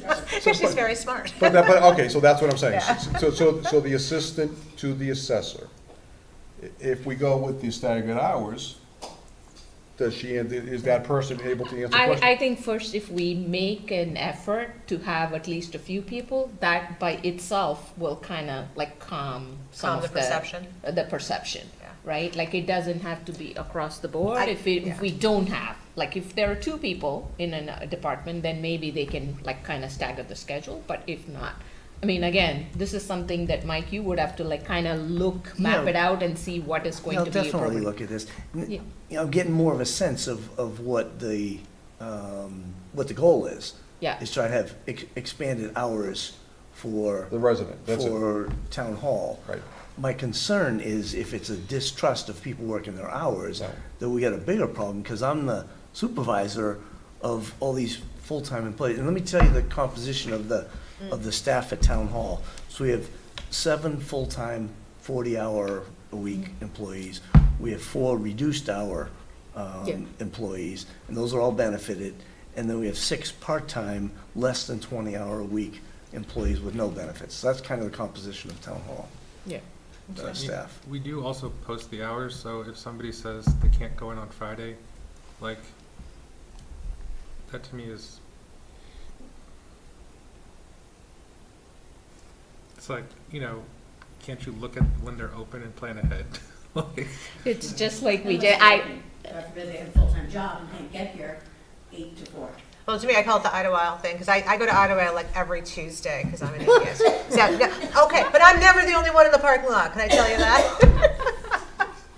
No, anyway. Becky? Can I just suggest, because I heard Bob say, well, if you have like, and I'm going to use the planning department because I know they have 2 full-time people. If you have, you know, somebody in Tuesday through Friday and somebody else in Monday through Thursday, can they answer the questions? Well, these people are 40 hours, so even though they're working remotely, they should still be in contact with each other. If somebody's manning the office in the planning department, so say you've got the planner and the town, you know, they should both still be available, just one is not physically here.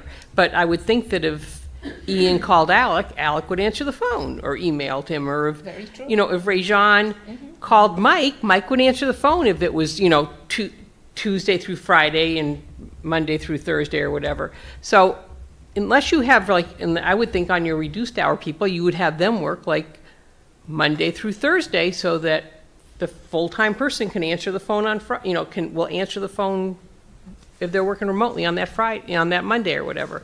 But I just think that you have, I mean, we've worked really hard to put some redundancy into town hall. I mean, like, you know, that was something really important to Mike when he came, and we've added a fair amount of staff.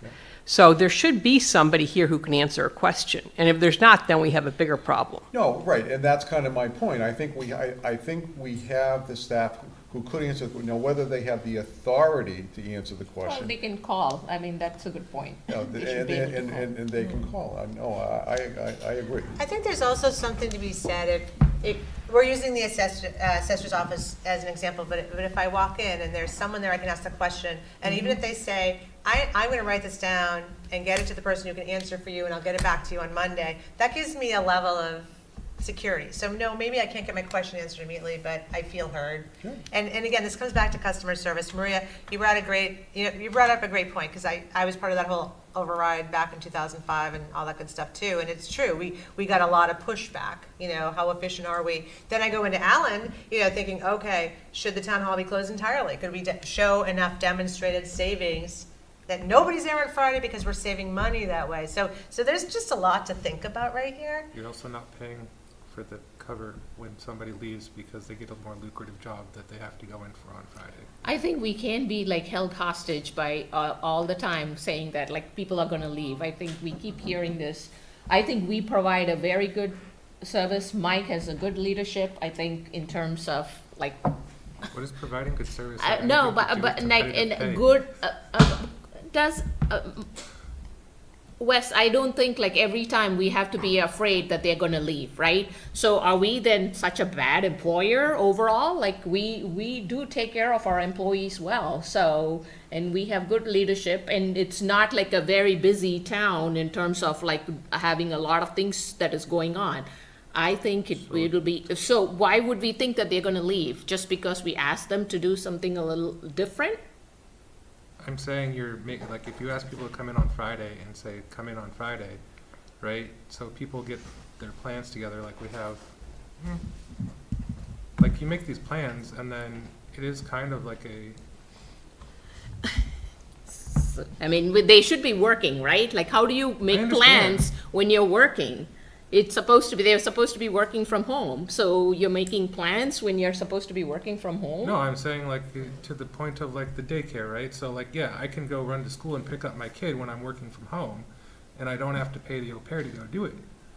And so like that's, for me, like when I get to work from home, I don't have to pay for somebody to go pick up my kid from school or get dropped off. Like that's the stuff that Well, that's when the varied schedule, so everybody has that opportunity to work from home one day a week. It might not be Friday, maybe it's Tuesday, you don't have to pick up from daycare. So I do hear compromise in here. My biggest concern is that people can get into town hall and get the information that they want when they need it. I've always been a proponent for an evening hour, you know, so again, I think maybe we ask Mike to come up with some kind of a proposal that you can bring back to us and really look at it. And I'm not as worried about people thinking that they're not working. It's more about, as a citizen, I can't get my business done. I think that's the bigger the rest. Maria? But Kristen, can I just ask, does DPW have Friday off? No. So it's not all town employees. It is Just town town hall, because police and fire, obviously, they have their own schedule. And the other thing is, I want to say this, because I said it not at the mic. There are people who work full-time and who cannot just look at the hours and say, I'll go in on Tuesday morning, because they actually work Tuesday morning. There are people who don't get to have a remote day at home for whatever reason, whatever job they're doing. They work, you know, whatever, 8 to 5, 9 to 5, and cannot come during the week. So, you know, maybe they have a Friday afternoon off, but maybe the evening hours are the way to go, because we used to provide that service. So, you know, maybe there's some compromise. I mean, we're not 2005. So when we look back at that override and say people said we didn't scrub the budget, we can say it's a different working environment, but we cannot just categorically, thank you, say we just can't open on Fridays because we're going to lose employees. That's just short-sighted. I like the idea of some compromise and flexibility in the schedule. So I'll certainly work to come back with some options.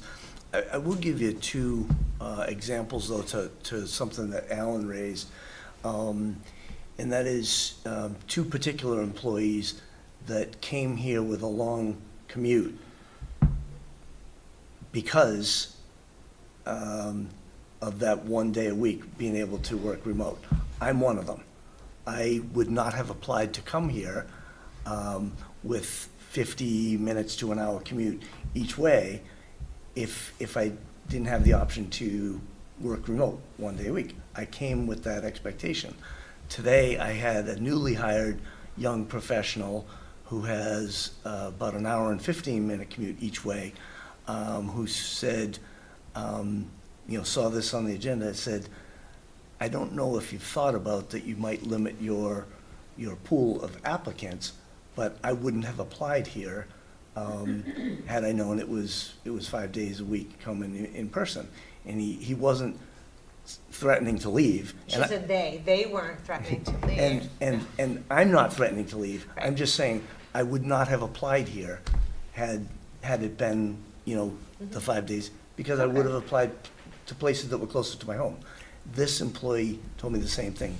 And well, if we do the this person, staggered, so Yeah, you don't right. have to drive That's in what, 5 like, days. that's what I'm saying. Exactly. I'll look at some That's- options. Yeah. Yeah, and I'm still saying they could still have a day from home. We just have to like have some Monday through Thursday, others Tuesday through Friday, right? Like, so they get, some people will have Mondays off, others will have Fridays not off. Friday And not remote in the and building. Monday remote, you know, so I think that's something that we should look into. Yep, so I'll look this over and come back with some options. Okay. Yeah. Any further discussion? Nope. Okay, all right, now we're gonna work on town administrator and select board goals. Could you put that on the screen for everybody?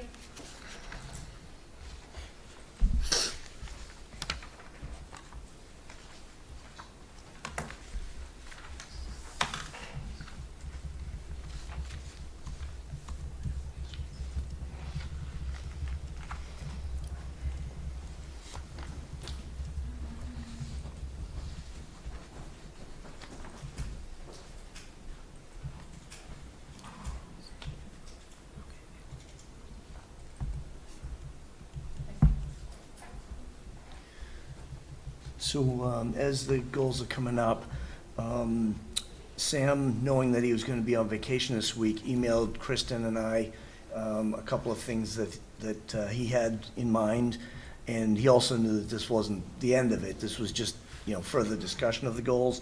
The two things that he added to what we showed last time when we discussed goals were, let's see if I can find them here. Thank you. It's like a skipped it. One of them was to look at, oh, here it is. Outreach and education to residents with wellheads on water quality testing, and that's towards the bottom of the list on the one-year strategic goals. And then support and update to the wetlands bylaw. And there was already something that I think we had added to the bottom last time that Sam had shown some interest in last time, and that was an invasive plant species control plan. And then after we discussed these some, I've got some more that I wrote down after we had these, just, not that we need more things to consider, because we probably got plenty on there already. We're gonna come here on Friday then. Yeah, See what you so, do to yourself. So, Excuse me. anyway. All right, Oh, can and we then- start at the top maybe then, and do? Sure. And And the other thing is I took the things off of the list that we completed in the last year. So these are just either ongoing or not started yet. So question for the board, how do we want to approach this? Like, do we, this is the one-year strategic focus. Do we want to prioritize it, or do we want to go through it and basically say, yep, it's a priority, or no, not this year? I have a problem with prioritizing, because I'd love to say, yes, this is a priority, but we're gonna have so many ones, and so many twos, and so many threes, and so many fours. I think that's my opinion for you. I think there might be some few things that would have to be worked upon simultaneously, so Right, I think, exactly, yeah, yeah. there's, I think for the one-year goals, yes, all of these are 1 year, and the other one, well, I think it was 10 years, and I think that's it. I mean, to put one of these higher than the other one for a 1 year, I can't do it. I mean, Okay. if somebody else can, Well, I was just asking how to organize Yeah, it, no, exactly. and where you have more, you have more things to add to your 10-year plan or your 1-year plan? I didn't put them in either yet. I just, and I All can right. read to you what they are, after you have some All right. discussion, if you I like. think, Christian, we can try to prioritize and see how it works.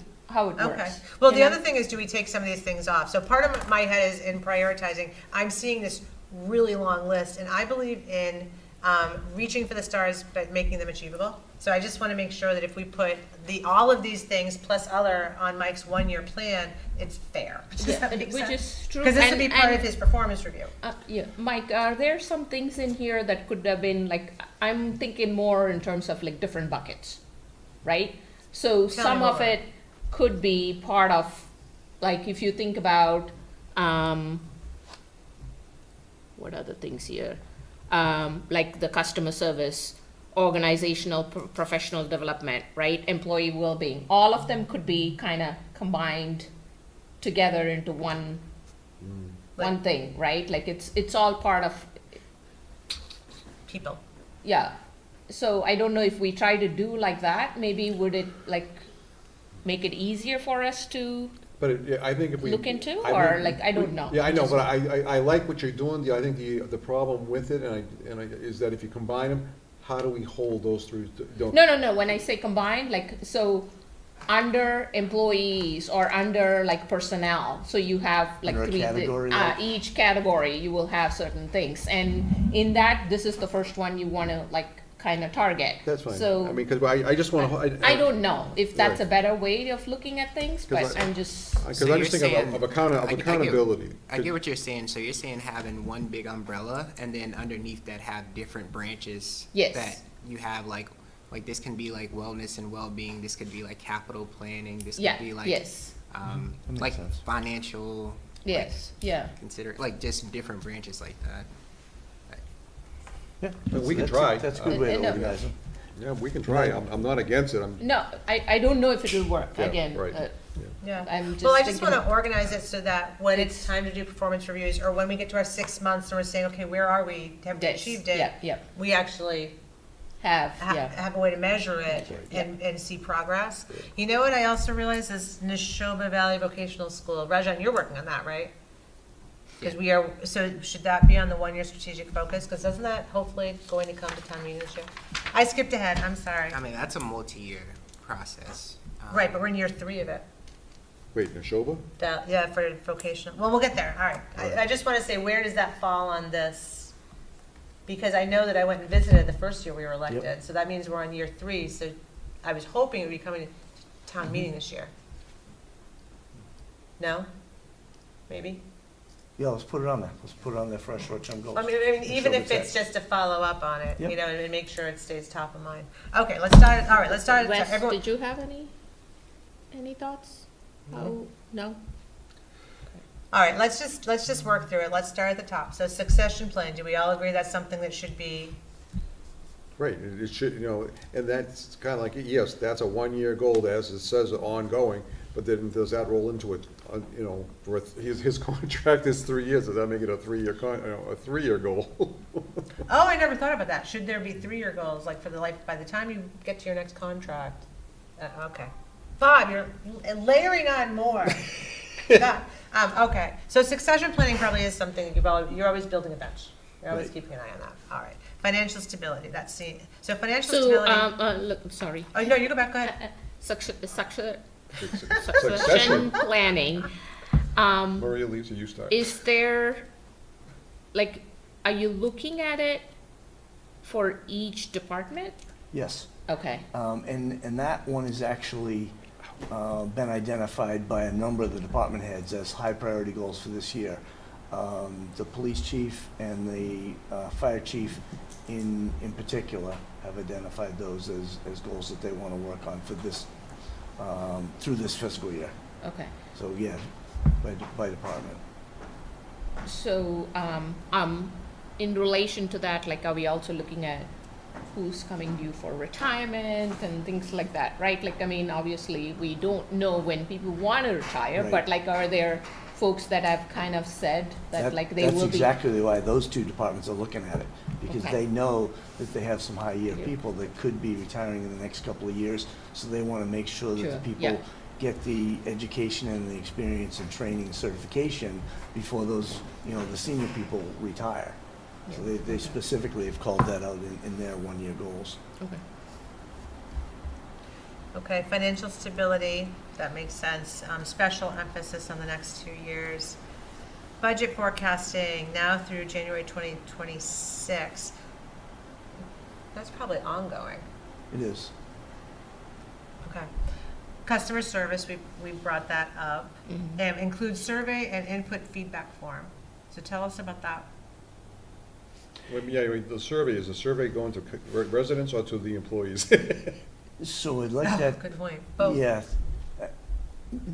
Well, the main thought there, and this is something I was hoping to do a year ago and haven't, but the main focus there would be to reach out to residents and business owners and contractors. Yeah. How are we doing? So outward facing, like at the counter, in the newspaper, on the website, you know, to find out how are we doing and what are the areas where we can improve our service to our stakeholders.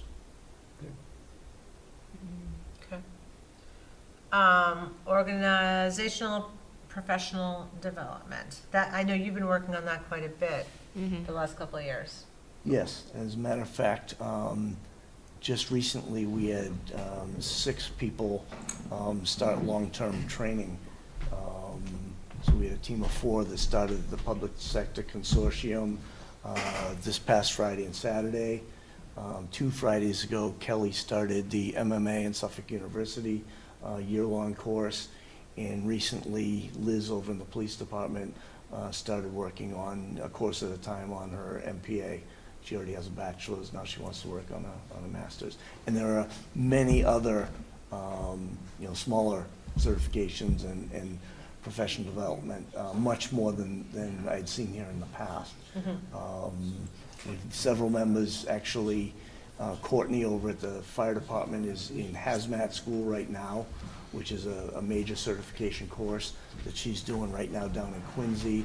The chief is going through the chief fire officer certification course, and many, many others. But yeah, this is one that we've been working on, but we've really ramped it up this year.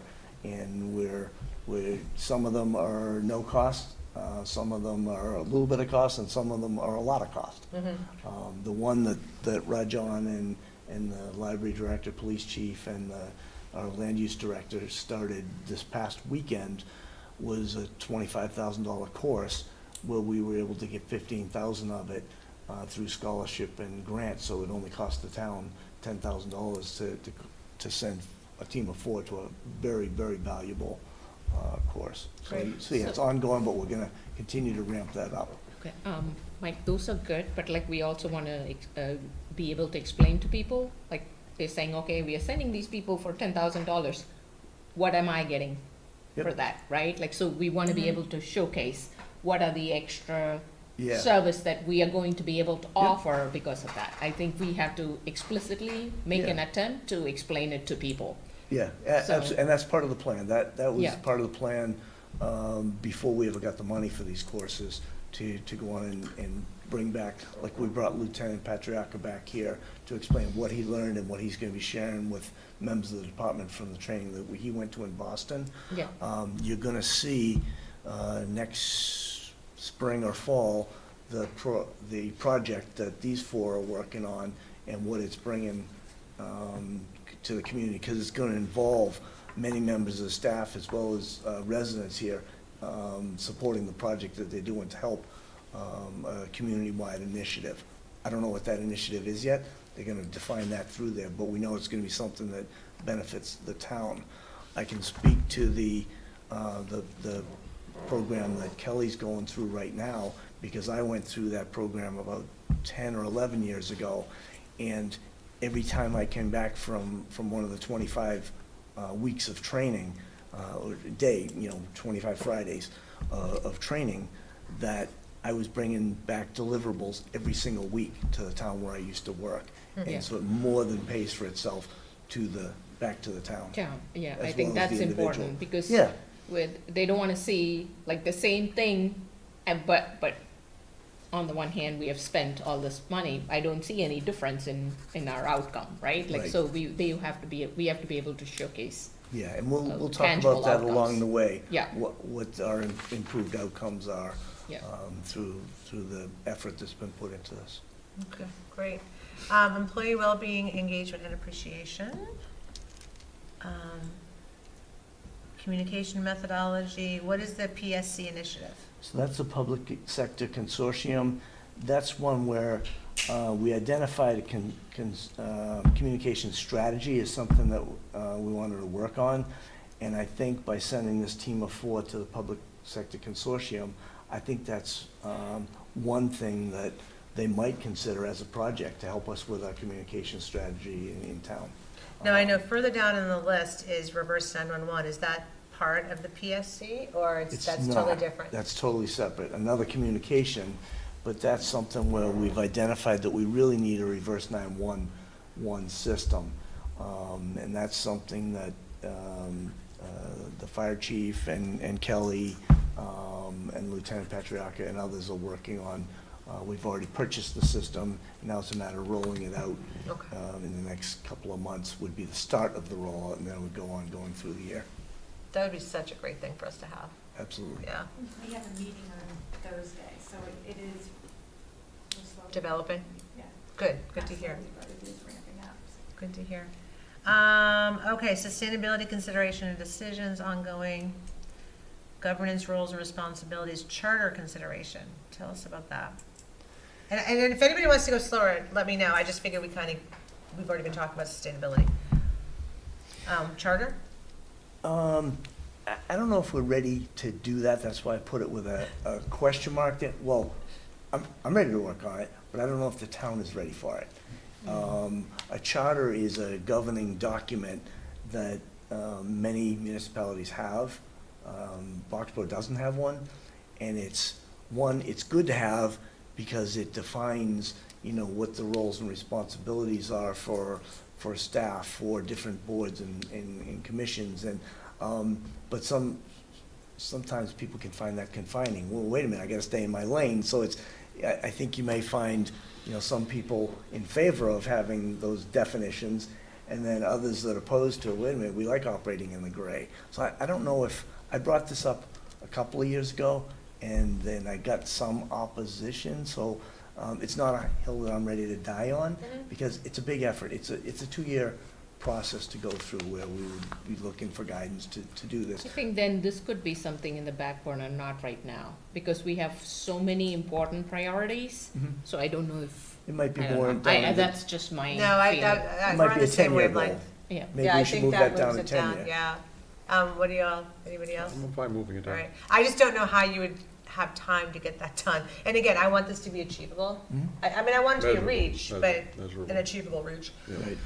All right, water line extension, that's ongoing. Fire station replacement, yep. Liberty Square Road culvert replacement, pursuing possible grant opportunities. So, Mike, is that, I know what the Liberty Square culvert replacement is, but what are the words mean, pursuing possible grant opportunities? So this is one where we were hoping to use ARPA funds to start reconstructing that culvert.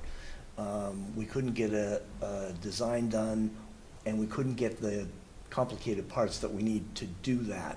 Meaning the pieces and parts. The pieces. Right, yeah. To put it together in time to use the ARPA funding. We had to commit to ARPA funding before this was ready. But, so now we're looking into some grant opportunities to try to fund the same initiative. And that's something that, that Alec and Ed and I have discussed, we'll continue to discuss, and we're gonna have a meeting the first week of October with Bill Murray from Places to see if we can come up with a plan and then match that with some grant to try to bring this together. And when would a real high level, when would the grants be available to us? Because the reason I'm asking, my fear is we're going to the fall, we're going into winter, we're going into the spring when the water level gets high, and that was the issue 2 years ago with the culvert when the water level was high. This past winter we got off because there wasn't much snow and the water level didn't get high enough. My fear is they're saying, and again, I'm not predicting, I'm not the Farmer's Almanac. Farmer's Almanac, I was saying, you've been reading the old Farmer's Almanac. But they're saying we are getting snow this winter, which means the water levels could be high, which means we could have a potential problem on Liberty Square Road, which is a major thoroughfare for the town. That's why I'm trying to understand how quickly would the money be available to us? Do you have any idea? I don't at this point. Okay. But I will come back with, you know, here's the plan, you know, his you know, what we're looking at to come up with plans, pieces, as well as grant funding. Right, Give you kind of a timeline. When we originally talked about this, the goal was to do this when school is out. Correct. Because it's a major thoroughfare. Absolutely. And that was originally when we were looking to do the whole culvert at once. Yep. It could be done while school is in, Yep. if we do one side of the road at a time. Right. Right. Right, as everyone knows, clearly we talked about this because we have rough plans on how we could do it.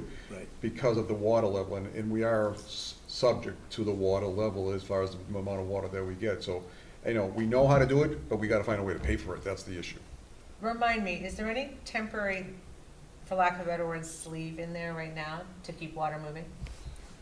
There's a steel culvert in there. So we have, okay, so. Right, yeah. But, there's a steel coverage, but the problem is that the cement on top of it Right. is all cracking. Right. It's all cracking. Right, so we need to replace the sleeve, so to speak, and then also the concrete. And then, plan is to face it with stone if we can. Exactly. It's not a cheap fix. It really, and we've been doing the cheap fixes for the past 15 years, and now it's. Now we're at the, Yeah. that sounds like the fire station. Boy, our deferred maintenance, we're being caught up here. Yeah. Okay, well, that is probably, I would argue after 111, that is our most important thoroughfare, so, or biggest, or busiest. All right, outreach and education to residents with wellheads on water quality testing. So, I could tell you a little bit about where I think Sam was going with this. He's the liaison, as you know, to the Water Resources Committee. They just got their Weston and Sampson extensive report back. And the good news is there's plenty of water. There's not a shortage of water in town. We know that. But so the question is more about quality. So, you know, that's where he wants to look at what's the quality of the water, how do we test it? And then I think where he was also going with that is, you know, can we get that water quality testing from all wells, and then can we, you know, bring that data together? So I'll let him, you know, he can speak on that. So when he says all well, it's like just town owned or like all the residents? I believe he was talking public and private. Public and private, I mean, yeah. Isn't that up to the residents though? So because some of them might not want to, like. I agree with you. You're right. You know, I don't. Right. Some people say it's my well. leave me alone. Yeah. And other people will say, yeah, test my well, I wanna know what's in No, my no, well. no, not, this is for us to be able to provide an ability to test, or they test on their own? I'm just trying to understand. I don't know. I'll let Sam speak to that. Okay, okay. He didn't mention that he was talking about funding it, but I know So it going looks like back it just- to, The way I read it just says to kind of raise awareness on the fact that people can and probably should test their water quality, and I mean, that's something as easy as you can do is taking an extra page of one of the warrant pages, like the bonus warrant pages that we have, like if it's that, like, because or slipping it in with the tax. Yeah, that's a good idea. Mhm. Tax things, because other than that, I guess if that's a concern, I see that, and so, I mean, I'm not opposed to having this as a strategic goal. Yeah, Mike, in the past, I think like maybe 3 years back or so, where there was, maybe it was a grant or whatever, where they There's were. a Mass DEP program. Was it? Okay, where there were few people were able to get like free water testing, I think that's but for many of. PFAS, it was their PFAS, yeah. testing. Yeah, is there something like that available? There's not Like, currently a grant. there isn't at this point. Okay, but even just raising awareness is probably Sure. a good thing. Mhm. Know your well. And honestly, at the same time, it should probably be understand your septic system. Yeah, No, you'd be shocked how many people have no idea how they work. Support and update of the wetlands bylaw. So I see the word support, because of course my initial thing is, well, that's not our job, but provide administrative support. I mean, as the town administrator, not Right. I make your think- team do it. Yeah. And that one, I'd want to hear what Sam has to say about that. Oh, Sam but put that one in too. That's Sam's, but I can see, that's support the people who are doing this, if it's, planning, if it's conscom, if it's the land use department, make sure that I'm, bringing them in here to give updates here or provide them the resource support they need to do this. But Sam should speak to that one, because I'm just Okay. kind of guessing at where he's going with that. All right, so we've got police chief contract, that's up this year? Yes. Okay, and then, explain the AB teacher's contract and what your role in that, because negotiate, sounds like you're sitting at the table, but give the board a little more information about that. Yeah, so last Wednesday, when I got an email from the superintendent, I thought that the Acton town manager and I would be at the table negotiating this. It's a little less clear to me now, what that'll be, so I think I need to circle back on that once I have a better understanding. I did, and if Adam has information he can add to that, please do. I went to the training. I like your little sidestep. I went to their meeting last Thursday night, when the deputy superintendent, talked through an executive session, things about the teachers, or the education contract coming up, but, save me, Adam. Yes, happy Save me, to. Adam, save me. So wait, Adam, just real quick, ABEA, what is it? Acton Boxborough Education Association. That is our local for the teachers, which is a chapter of the MTA. Got it. So it's- I knew you were looking for that connection. Right, because I'm going, wait, what is, so this is all our teachers that are in the region? That's correct. Thank you. Yep. Good. So we're in a negotiations year, as I mentioned earlier, so it's not just the teachers, the ABEA, but it's also the office staff and the janitorial and ground staff. So those three contracts are negotiated this year. We are still trying to figure out, based on DESI regulations and Mass General Law, how the town administrators and town managers get involved in a regional school district in the negotiations process. Where we've begun is by inviting both town executives to be a part of our executive sessions. And then depending on, and this is the part that we're still trying to figure out, depending on what has to happen next, the executives from the member towns of the region get to vote for one executive to represent the towns at the negotiating table or through the negotiating process. So do these guys play the nose game, not me? Well, not really, because those votes are weighted just like our regular school committee votes. So that means that the Acton town manager holds 2.5 votes to our 1 vote. And since there are only 2 of them, essentially the Acton town manager gets to choose. And what I will say in defense of both of the town executives, they have very demanding boards who both expect for them to be involved and informed in the process. And that is why the invitation is open for both executives to come to our executive sessions to hear all of the information that is being shared. And that's typically, as you're aware, not just sort of the training session which we had last Thursday night about the contract, the structure, and all of that, but also then as the process goes on, what's getting passed across the table. And the one person who is elected actually becomes a member of the school committee for every item that relates to the contract. So it's a blessing and a curse, because that means that person has to come to every one of our school committees when we're discussing the contract in public. All right, so help me understand this. If the two of them decide that the Acton town manager is the person, he gets 2 votes. No. It's far more convoluted.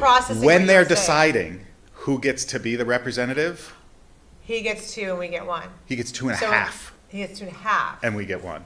Don't try to tally votes in a school board meeting. It is a nightmare. Horrible. Okay. But the bottom line One is, person gets 1 vote. Okay, so when Amongst you the get to school the committee. table, you get Get 1 one. vote, but as the town manager and the town administrator play the nose game, the town Yeah. administrator could effectively make the decision. I'm slurring. the Make that Acton town decision. manager could Thank make you. the decision, yes. But- But the bottom line That's for fascinating. your group, and as it relates, I think, to Mike's involvement, he is, regardless of who is sort of a voting member on the school committee for things that relate to the contract, regardless of that, Mike is invited to every one of our executive sessions. He'll be in the know through as the offers get passed back and forth. And not just being there as a listener, but as a participant, being able to, as Mike did, ask some questions in executive session, and between Mike, myself, and the other members of the Boxborough School Committee, represent the challenges and the needs of the town of Boxborough. I think regardless of whether or not Mike has a vote to, say, ratify a contract, his voice and the town's voice will be well represented in our negotiations. Is this new? I don't ever remember this before. Well, Or do we just, did you just say you were looking at DC? Well, that's where I was just gonna go, Mike, so, I mean, Adam, so you were saying, because my question was, it was always a school committee. Have we ever done this before? No. Yeah, right. So Were we out of compliance before? Yes. Okay, all right, that's the key right So this, there. yes, so, and it's even, I don't want to say worse, it's even more interesting than that. Should both town managers or town executives put their finger on their nose at the same time and say, no, thank you, we don't need to be involved, Desi can actually come in and say, oh, you're it. You're it. Because that's my question. So, Yeah. So Desi is forcing this Yes. to the region, to the Town executives, to the yeah. administration. Yeah. All right. Thank you. So what I would like to bring to this board is, do I we don't wanna be see, involved. do we see, what value do we see in having Mike participate? Do we want to ask him to do that? And do we want to ask the town manager of Acton nicely to let Mike be the voting member or not? I'm throwing it out there for discussion. I think Mike will bring, especially the upcoming year where it's so critical. I think Mike will have valuable input to the town of Acton. And Acton, I'm sure, will also realize at the end of the day, things have to pass in Boxborough too, for them as well, right? Like, I mean, the overall budget. I don't disagree, but I would provide the other perspective, which is Acton represents 85% of the assessment, and so they have a lot more money on the line. And, I think that it puts both town executives in a difficult situation because both of their select boards are asking for them to be deeply involved. And so as the school committee, what I'm saying is they are both going to be involved in the meat of the discussion. The voting, to be honest with you, is, to me, it's not as consequential because that person becomes one vote amongst the 11 of us on the committee. So at that point, it doesn't matter what town you're from. When you get to the 11 votes, it's just majority or super majority? Don't ask me. Okay, I don't care. No, I just felt the need to, I don't know why I said that. But at least he will be able to sway like the perception. Well, I guess my like how question is, should, do we ask that Mike be the voting member? Does this board feel strongly that Mike should be a voting member, or are we happy with him participating? I'm happy with him participating because we don't have a say in that. I mean, he's got to participate. Desi is saying. No. All right, let me rephrase that. do we want to nicely ask that Mike be the voting member, or we don't ask that Mike be the voting member? Because if we don't ask for it, we're not getting it. Getting it, yeah. But if we don't want it, let's not ask for it. So I want the But board's then if you opinion. ask for it and get told no, what's gonna happen then? Nothing. We say, all right, well, we tried. Yeah, at least we asked for it. Probably all We right. won't hold a grudge, Wes, we Probably all right, promise. because I already asked for it, And, There you go. and there's no answer yet. oh, okay. Okay. Well, I didn't know if you wanted our support too, to say, we Yeah, so would you- I really mean, love right. Mike to have a So, vote yeah, in this. so We as- think he's a I'm fabulous fine either way, negotiator. decide what you want. right. I'm not gonna go home and cry if I don't get to vote there. No, I this do is- think that, you know, John Mangiarotti, the manager there, and I are probably gonna think fairly similarly, and we're gonna have coffee often, as we did at noon last Thursday, before last Thursday night's thing, and, you know, we may have some differences, but we'll probably have a lot more alike, so whoever gets, you know, I think to go in and vote, we'll both be there, so I'm fine either way. And I will say, if we did ask and it didn't happen, I wouldn't take my ball and go home. I would at least feel that I tried. Yes. But there would be no animosity or no negativity. I will share that the last time that this happened, so this is the second time that we've had a town executive in the negotiations, there were members of the Boxborough community who were upset because they did the math and realized we'll never have a voice. And so Right. the one thing that I just want to reassure the public is that the committee as a whole has agreed to have both executives in our executive session. So, yeah. so like. So the- there is a voice. there's for sure a voice, and there's a very strong Boxborough voice, obviously, in those meetings. And everyone is aware of the financial situation for Boxborough this year, as much as they are aware of the financial situation that Acton is in, and the fact that our teacher's contract is probably the single largest employee block between both towns at 500 plus employees, and that's 500 plus who are on that contract. There's about 1,000 employees in the district in total. I think everyone is aware of the impact of how we settle our contracts. I have one other question, Adam, and it was gonna be my next question last Thursday night. My first question was, what's the next step? And then there was some, just a second here. But my next question after that I didn't have an opportunity to ask because you had to head back into executive session was, you generally meet 2 Thursdays a month, and it looked like in most cases it's the first and third Thursday. And what I emailed back to the superintendent was that I already have a commitment on the second and fourth Thursday with the Fire Station Building Committee. If you happen to have a school committee meeting on a second or fourth, can Rajan, who's very well versed in negotiating contracts, go as the Boxborough your proxy. representative? I would assume that would be the case. I can only speak for myself. It would be fine with me. I think the regulations say you're allowed to send somebody in your stead. And then I will also share with you that we have mapped out at least through January what our meetings look like. And we know that only once a month are we having an executive session to review negotiations. And so I can share those dates with you fairly quickly, and so we can identify any conflicts now. Great. If it's the same schedule, Andrew sent me a schedule, I think it was last Wednesday, and it goes, I think it went through February. If it's that same one, it looked like, at least through the end of December, it was mostly first and third, so I didn't see any conflicts there. But just if there are, I'd like, you know, the town to be represented. Well, this is my thought, is that since Mike has already volunteered to be a voting member, I'd like to send the select board support of Mike being a voting member. And if the school committee votes elsewhere, but again, we're not taking our ball and going home, but I think it's important to support our TA. Yeah. Oh, I agree. So. Just one point of correction, it's not the school committee that decides, it's between the Acton town manager and the Boxborough town manager. They're the only ones who vote. So if you're going to plead a case for Mike to be the voting member, it's to the Acton Select Board and the Acton town manager. Wait, why? Because there's only two people who get to vote about whether or not which town administrator or manager gets to be. Oh, okay. And those two people okay. are Mike and John Mangiarotti. I thought you said that the Acton Select Board gets to vote.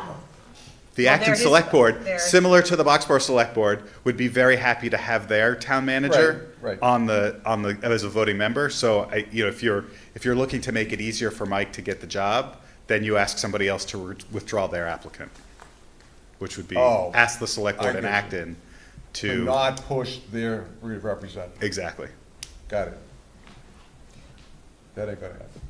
No, but I still feel like we should, again, We can I ask. just It feel doesn't like, hurt to yeah, ask. it's, not asking is the same as no, and it shows support of our TA, and it shows that we do want to be voting members of the negotiations, you know, that we are actively involved. Because I will say, you know, in my tenure volunteering for this town, there have been many times where Boxborough sat back and just said, whatever they say is what it is, because we can't affect any change anyway. I don't want to have that self-defeating philosophy. No, I agree, no, I agree, So- I agree with you. All right, then let's just vote it then. I move to send a recommendation to the Acton Select Board that might be allowed to be a voting member of the ABEA teacher contract negotiations. Second. Any further discussion? I think this is an open meeting law violation. Why? Because we didn't say This we is were gonna. discussion, and there's no like action to be taken, but Yeah, I don't we care. can't vote on it. So maybe with. Well, you know, we all gave you our verbal recommendation, Mike, so you can just, you know, if the chair of the Acton, I can call the chair of the Acton Select Board and express our opinion. It'll be lovely. Very good. So the next Thank you for question keeping us is, in compliance, Wes. As always, it's So appreciated. do we need to like take it Nothing. back or? No, we just leave it on the table and say, oh, no, we didn't vote it. so the next question is, I for hate the this, open meeting law. for this goal, do we leave it as written or do we word it differently? I think it's participate in negotiations, because we don't know that you'll be able to negotiate it, so I think you're going to participate, because you're going to attend the executive sessions. Yeah, so anyway. yeah, just participate and negotiate, Okay, Yeah. or negotiate. Well, it could be and, so, it could- yeah. I'll just put participate in. All right, good discussion, thank you, because I definitely didn't understand that, and yeah, okay. 10-year strategic plan, I was hoping to be done by 9, but 9:30, you guys, 9:30. And I did add Nashoba Tech to the 1-year list. So for that one, refresh my memory, all of the towns have to agree to allow Boxborough in, correct? Right. And I believe some of them did that last year, or not yet? No, so they sent us a letter in January. What they're looking for is our current enrollment of all the enrollment we have for all the students we have in vocational schools, a 10-year trend of our enrollment in vocational schools, especially Nashoba Tech. And then also, another thing that they're looking for is, let me check the list again. Because I mean, if we can And then join a- Nashoba, it's a significant cost savings to sending kids all over the place. And then a 10-year technical, so any middle high school survey results regarding interest in Chapter 47 vocational school. So that's any surveys we've done in the past 10 years on that. So Have we we're done any? to my knowledge, we haven't. So we're still in the fact-finding process. I've even reached out to the, earlier this year, reached out to the superintendent to see if they want to have an open house here. And I think the concern we're running into is the fact that we haven't demonstrated enough interest, because we, this year and last year, and we haven't had any students that are in Nashoba Tech. We're getting more attendance in Minuteman than Nashoba Tech at this point. So. Well, part of that is because Minuteman rather, goes in and sells those kids hard on why they want to go. So that's, and a lot of those kids come back. They don't stay. And interestingly, we tried to get Nashoba Tech to come and do that. They weren't interested. No. The only reason, I have personal experience with friends' children who got really sold and excited about Minuteman, and then got there and went, oh, wait, this isn't what I thought it was, and they came back. Well, that was the old school, right? No, this happened last year. Oh. So, the portion of that is we're sending information to them, but also to what you were saying is each of the member communities have to put it on their warrant to vote us as a member of their school district. But in that process, we have to demonstrate enough information to them and demonstrate that we've had enough interest built and our students in our community want to go to that school. So that's the issue we're running across right now, is trying to generate attendance for students to go to Nashoba Tech. Well, I'm looking at it in a couple of ways. We are on the cusp of major changes in how we work, okay? And I think that vocations are going to be much more important as we move forward for guaranteed employment, quite frankly. There's and I think that more parents are cognizant of that. I am absolutely an AB parent who pushed my son to go to college when he slapped a 4.0 on the table and said, that's my freshman grade, I quit, and I had to not be an AB parent anymore. So terrible. But at any rate, you start to understand that not every child is cut out for college, and that vocational school is really important. And I think there's going to be a little bit of a sea change in how parents are looking at that. And I think that offering vocational education as a very important, viable option for children's futures is important. And Minuteman is just crazy expensive. Well, now, why is it crazy expensive? Because we're not part of it. Because we're not part of it, right. And when the town made that decision 4 years ago to not stay part of it, because at the time, we were only sending 2 or 3 kids to Minuteman at that time. So I hear you exactly what you're saying, and I agree 100% with you. This is a joint venture, though. This is the parents and their children agreeing or helping the town, saying, yes, our children are interested in going. If they're not interested in going, we can't force them to go to a vocational school. No, but what I'm saying is I think there's going to be more, and as a parent who went through it, my son wanted to go there. His father and I didn't let him go to Minuteman, you know, because we were just so hell-bent in a certain way. But I think that as the world changes and the economy changes, and as you know, I think parents are going to be more cognizant of this is the way the world's going. You know, and look at the unemployment rates after I spent $300,000 on a private college education. No, my kid can't get a job. I hear you. So I think it's just change. I agree with you. It's going to be change. I think people are going, but as John is looking for, trend in the past, we haven't had the trend in the past of anyone interested. Large numbers. We have small numbers of individual parents and children interested in going. I think it's coming, but if Neshoba or Minuteman is asking, say, okay, where have you been in the past for trends? It's not there. Right, but again, I'm looking at the future and saying, boy, I sure hope that we can become part of Neshoba. You know, it's also a lot closer. We're not sending our kids 45 minutes away. We need some help with ideas, because we struggled with this last year. Okay, we've got to demonstrate to them that we have an interest from our student population in going to Neshoba. Show us your track history, and our track history is anyone who doesn't go to AB goes to Minuteman. And then we try to get Neshoba Tech to come here and do a demo here for our kids, and they didn't want to come here. I'm like, okay, how do we attract our kids to go there when their friends are still going to Minuteman, and we can't get a student fair to show them how great Neshoba, and I'm sure we went and visited. It's amazing. It was phenomenal. But we need some help with ideas on how do we showcase something that we have nothing to show them and we don't have a history. I know there's a way, we just haven't grasped it yet.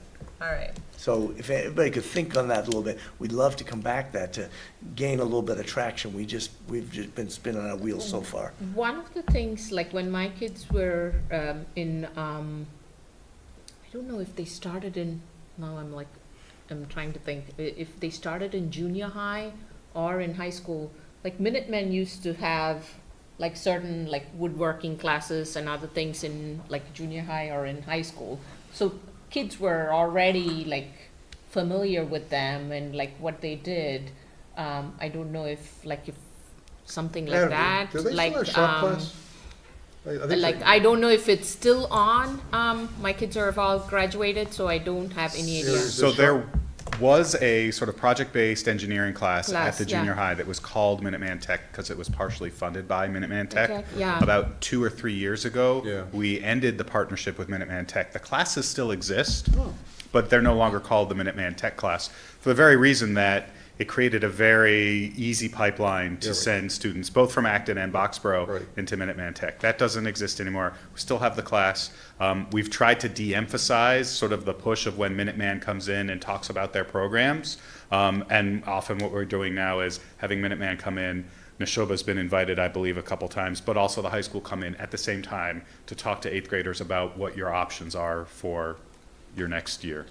So the project class, you're still running it? Is it run by AB teachers? Fully AB employed teachers, yep. Is that an option now if Neshoba is willing to like partner with us? Will that help in terms of like even like the teacher I don't think the time? district is interested in bringing in a partner in the classroom like that anymore, just because it's operationally challenging and there's cost splits and all of that. And you know, ultimately, as someone who represents the district, I would much rather keep the students in the district. There are students who definitely need a route to and through the vocational schools, but that is then a one student of enrollment and a whopping $150 per student increase every year in my Chapter 70 funding that I would lose. And obviously the town would have to pay the full tuition to one of the Voc schools, so. Okay, I guess, yeah, I mean.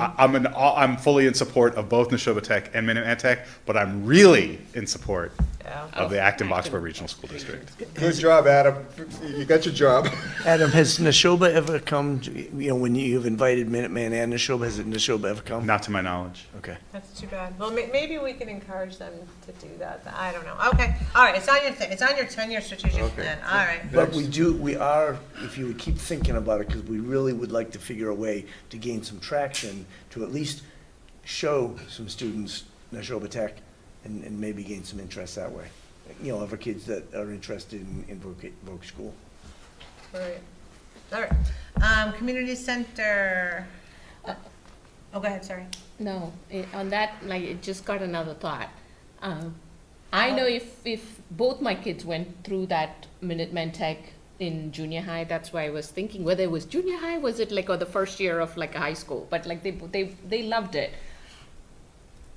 If I was a parent, I wouldn't mind sending my kids to, like, I mean, that helped them in like a lot of their science projects and like the woodworking and like the machine and handling all those.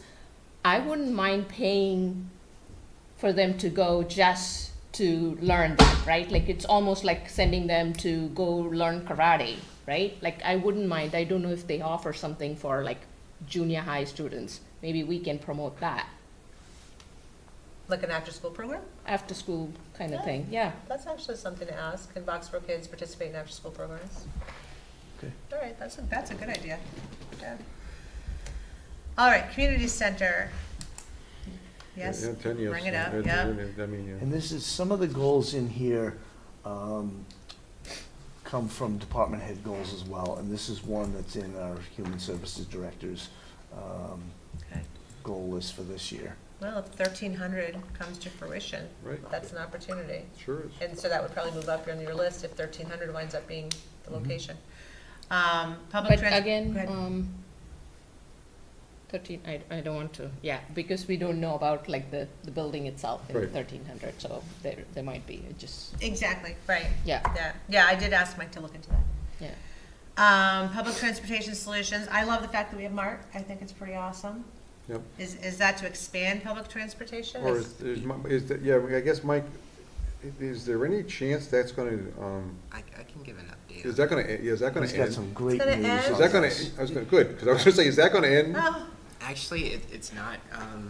So we actually met with one of the directors at MART a few weeks ago, because at the end of this calendar year, our grant funding runs up. So one thing we talked with them about is from the cherry sheets, we get an MBTA assessment.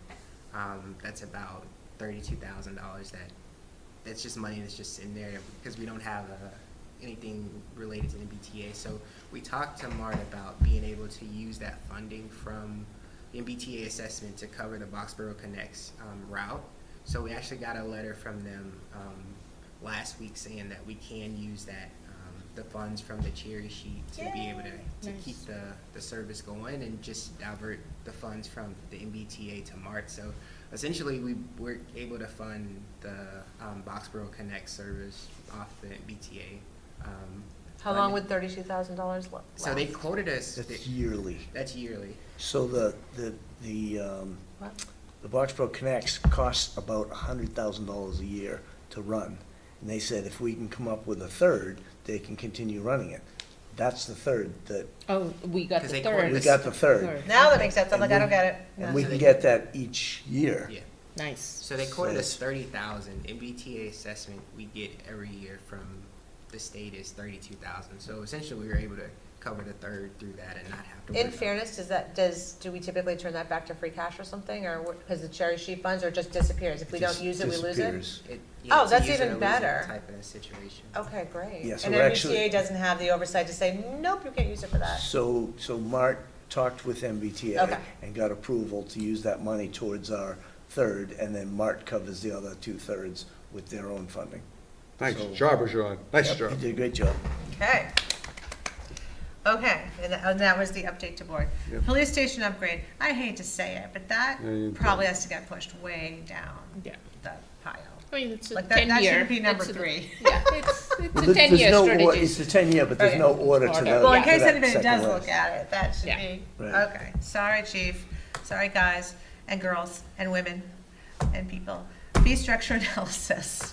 That we definitely need to do. I actually think that should be a 1-year. I actually think you ought to move that up. Yeah.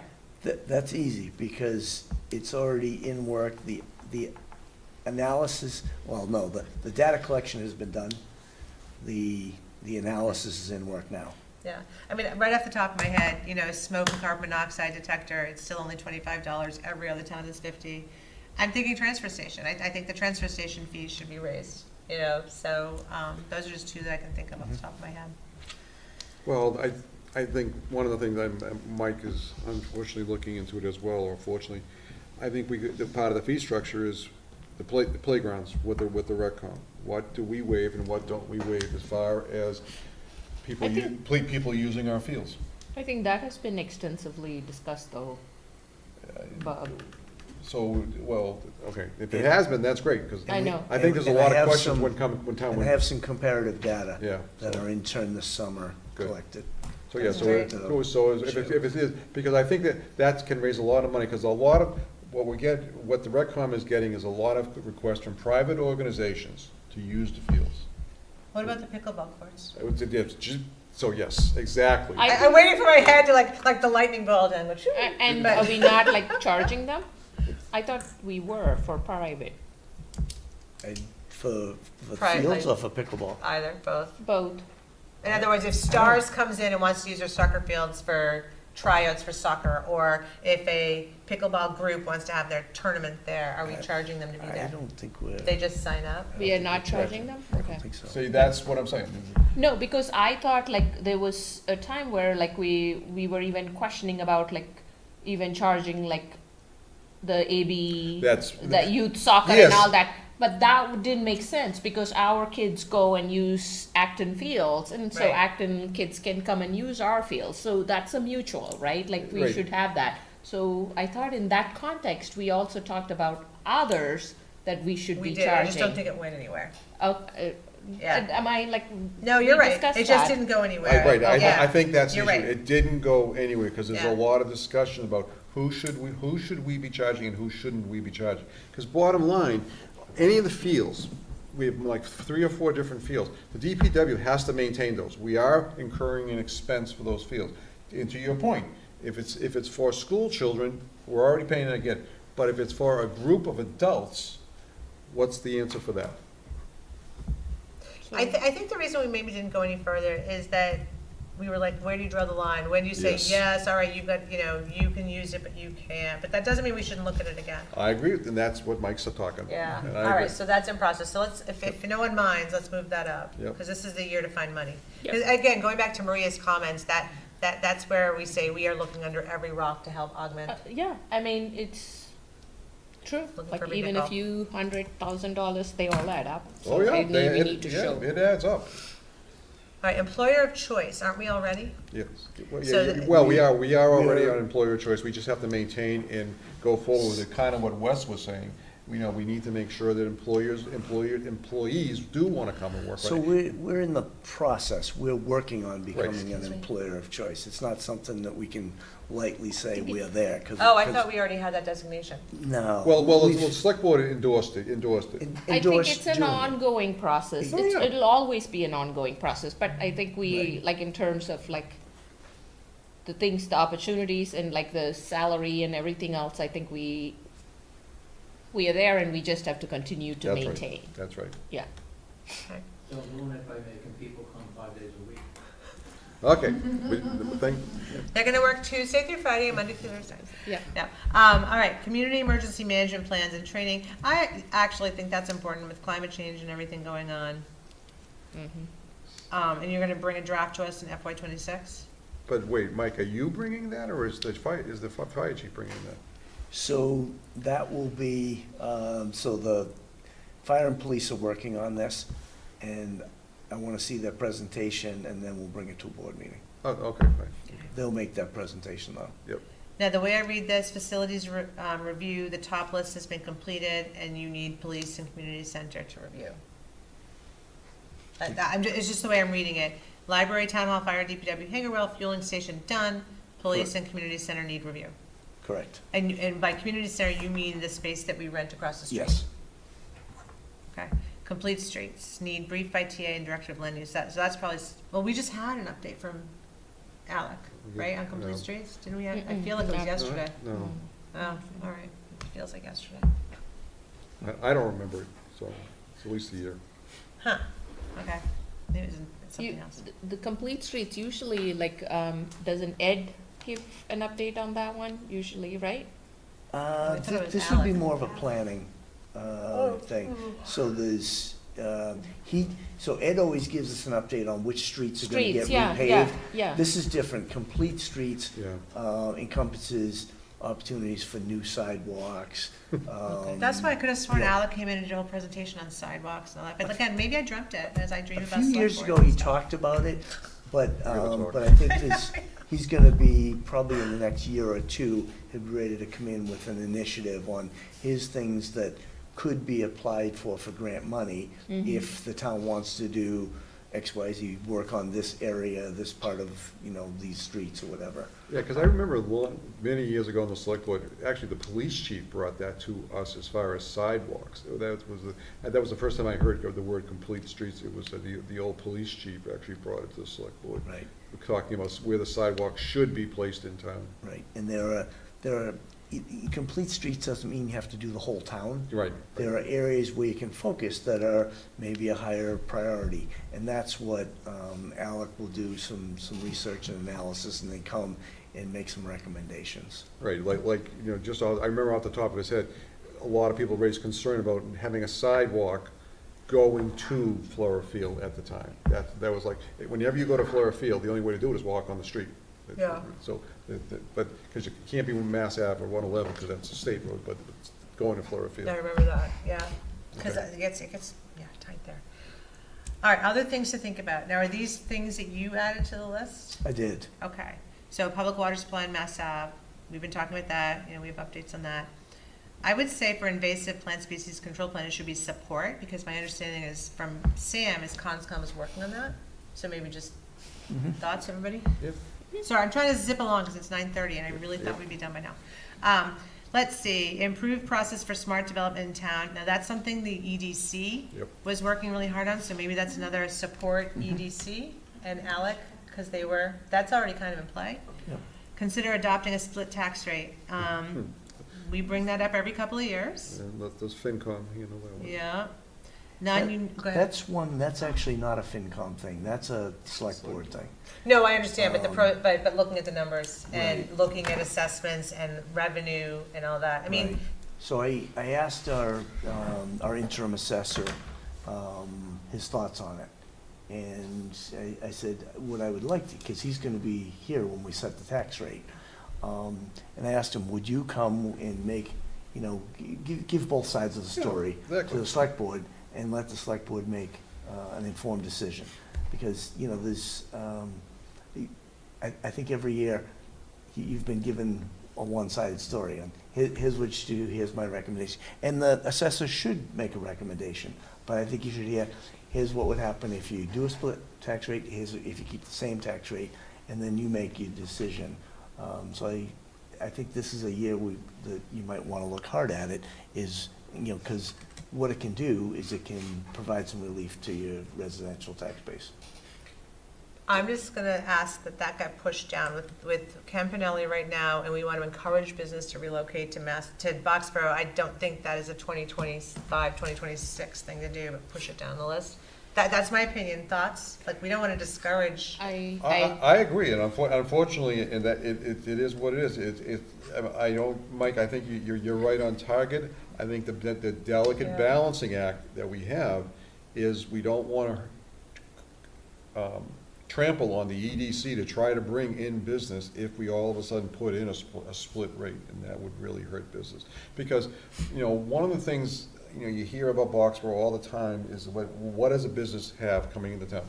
We don't have water, we don't have town water, we don't have town sewer. And we don't have trash pickup.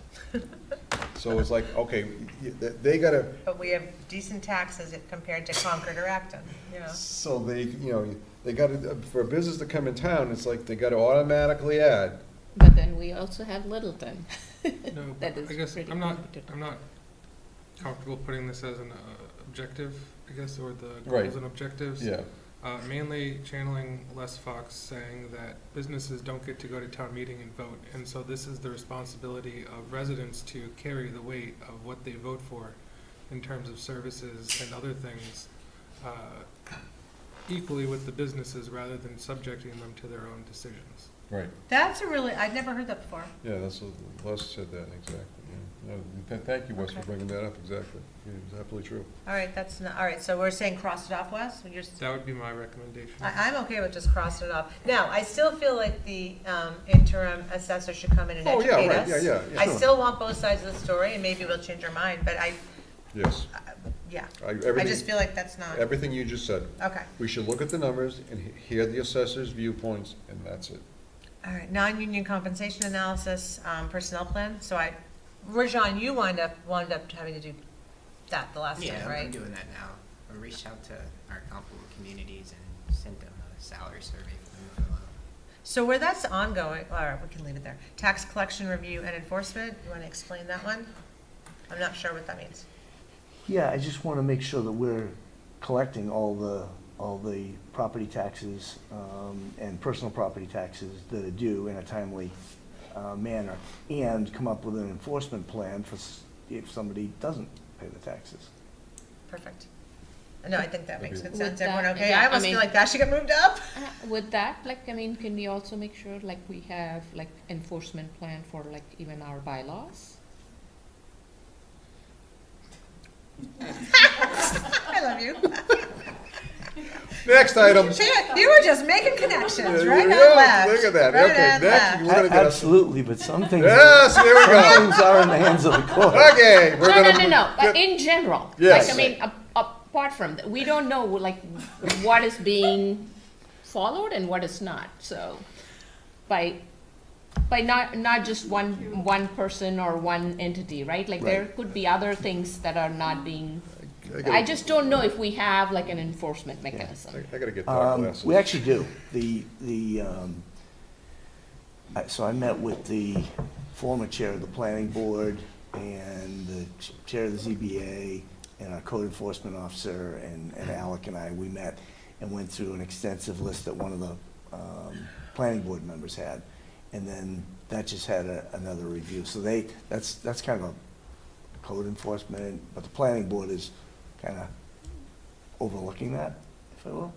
Well, If you- I can see the zoning board, but, well, okay, that's fine. Okay. Whoever, if they're looking at it, fabulous. But is that something that you want on this list? Is me having more oversight on that? I'm not sure if that's I an don't- ask I- or if just I don't discussion. know, like, I just don't want, like, we have our laws. If people don't follow our laws, what are the repercussions they're gonna face? Is it like, okay, I just don't, nobody's going to man it? Like, is that how? Or if you're saying that there is someone that is, Well, right, because I guess, You know? I guess what Priya was asking, is that Mike's responsibility, or is that the zoning enforcement? So if it's- Well, Mike is the zoning enforcement officer supervisor. Yeah, I so hear that, but that's- whose responsibility part? So maybe, I personally Priya's. feel it should be pushed up to the 1 year, even if it's just to begin the process, because I'm afraid if it's on the 10-year plan, it's going to. So wait, are you talking about tax collection, review, and enforcement? Yes, Okay.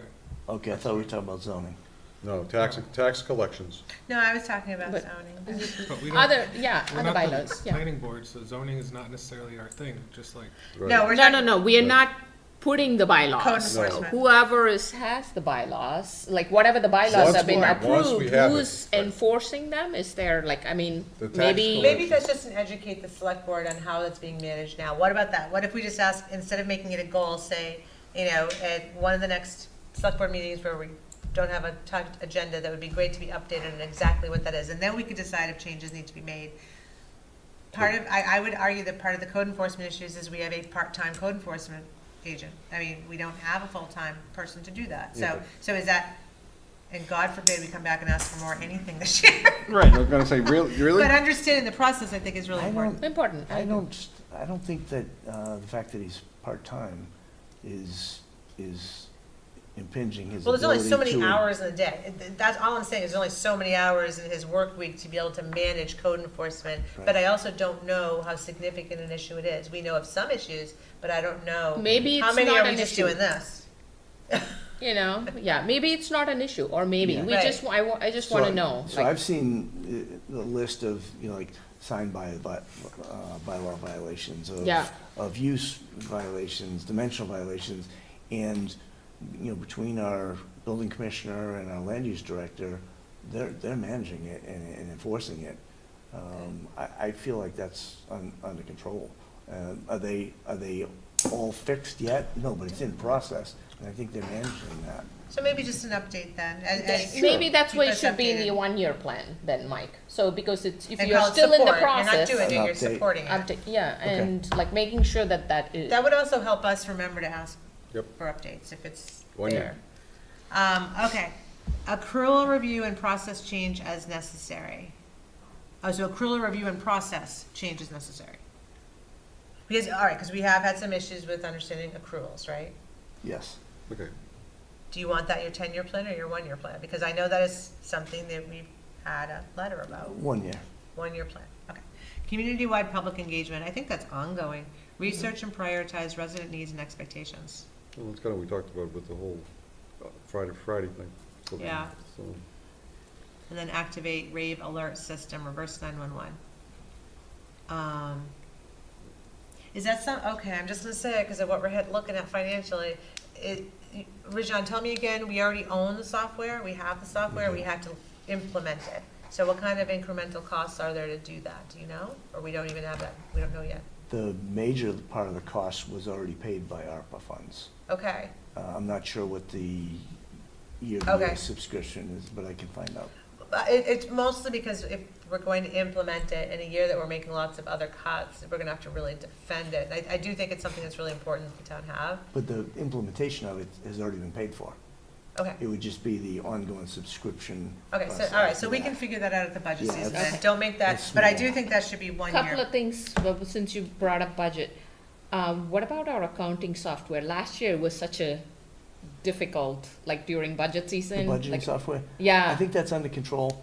So- Is it? Does Yep, FinCom it think it's is, under control? It is. Yeah. Well, we've got to figure, Well, it's true. It's true, no, right, because FinCom needs the access to Because understand. I know they it. were very frustrated last year. right, so we've worked out something that everybody is agreeable to. Promise? Okay, Promise. okay. They are seeing an Excel spreadsheet, which is what they want to see, and we're using ClearGov modern software, which is what we want to use to have numbers that are real. Okay. How are we, They want to like- use that our finance director is handling that, Okay. Is that a lot of work for her yes, to do from one to another?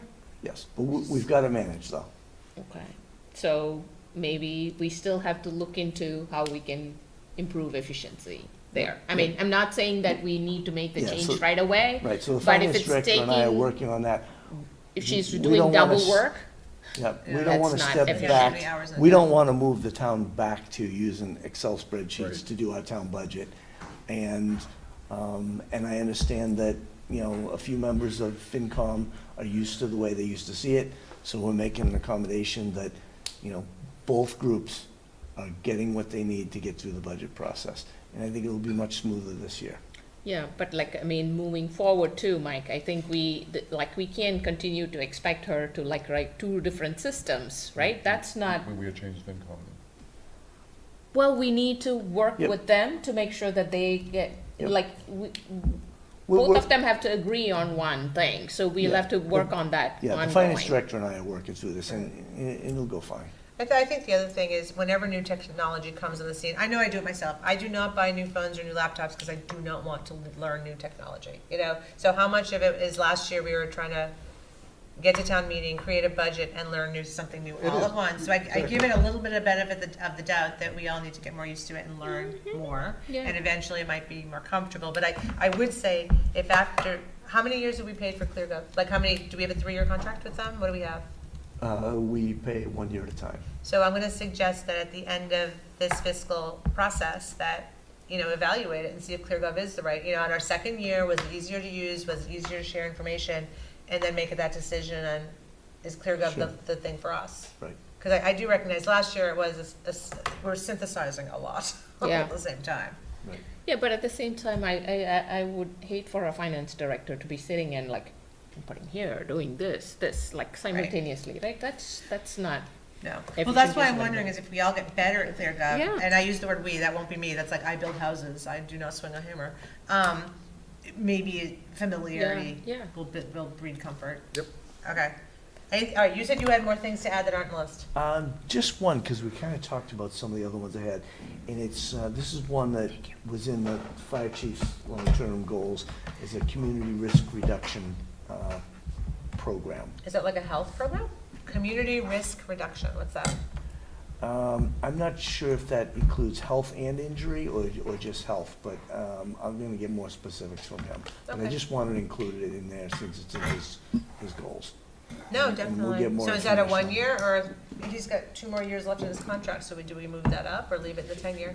Yeah, I don't know how long it would take for him to put this program together, so I would Okay. leave it in long-term for now. And then Mike, I think it would be an ongoing. after one that. other thing, our website, Mike, we need to like revamp it. I mean, I know we revamped from before, it's a lot better. I think there's still opportunity, still like trying to find, people are still struggling. I get text messages, emails about like how to get the file, where do I go, the Dropbox. Some of us use Dropbox.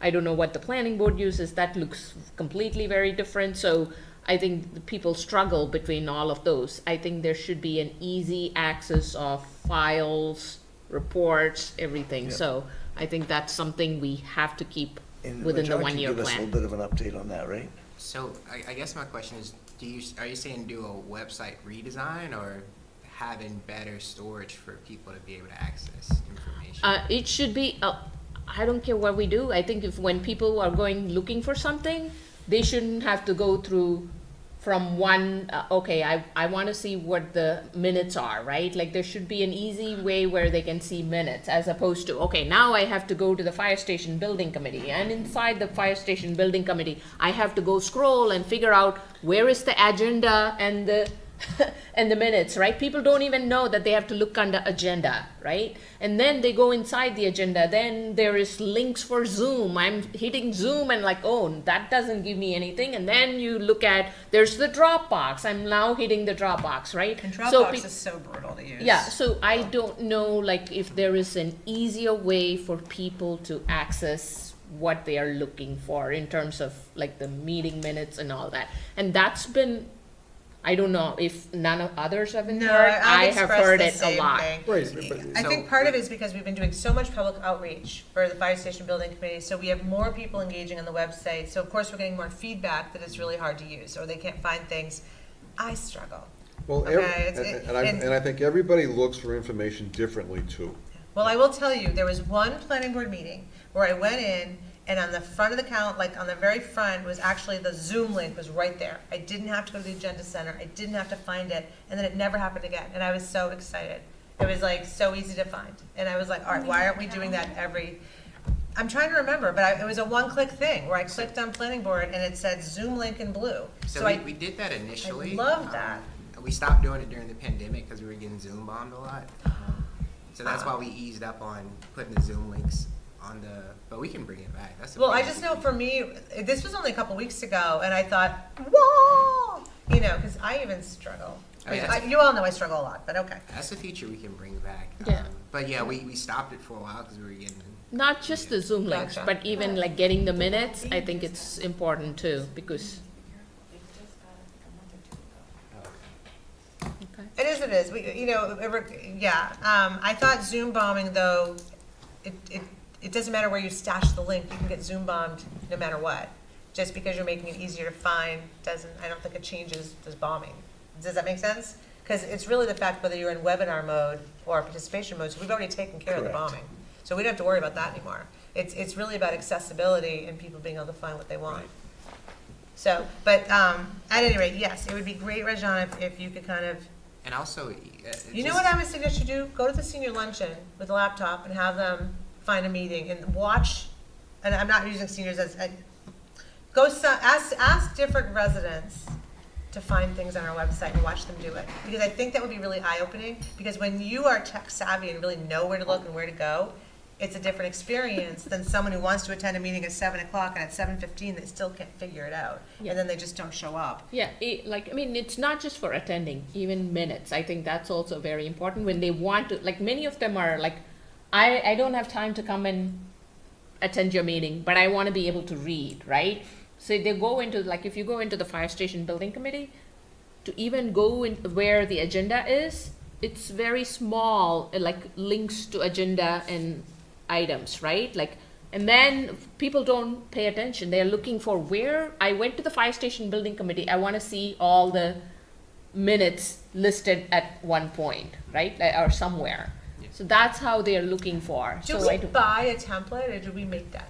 So when we did the last redesign, they actually gave us a second redesign as a part of it. So I think that one was scheduled for 27, but when I talked to them recently, they said we could do it a year early. So we could do it in 26. If it's included and basically already paid for. Yeah, it's already paid for, and it's Yeah. part of, basically when you do one redesign, they give you the option to do another one, I think 3 years out, so. All right. Thoughts, Yeah. everybody? If it's included in the price and they're willing to put the thought process behind the web design, sure, let them do it. All right. Okay. Anything, all right, so we didn't add that much. Anything else that anybody else has thought of that they'd like to add? Okay, sounds good.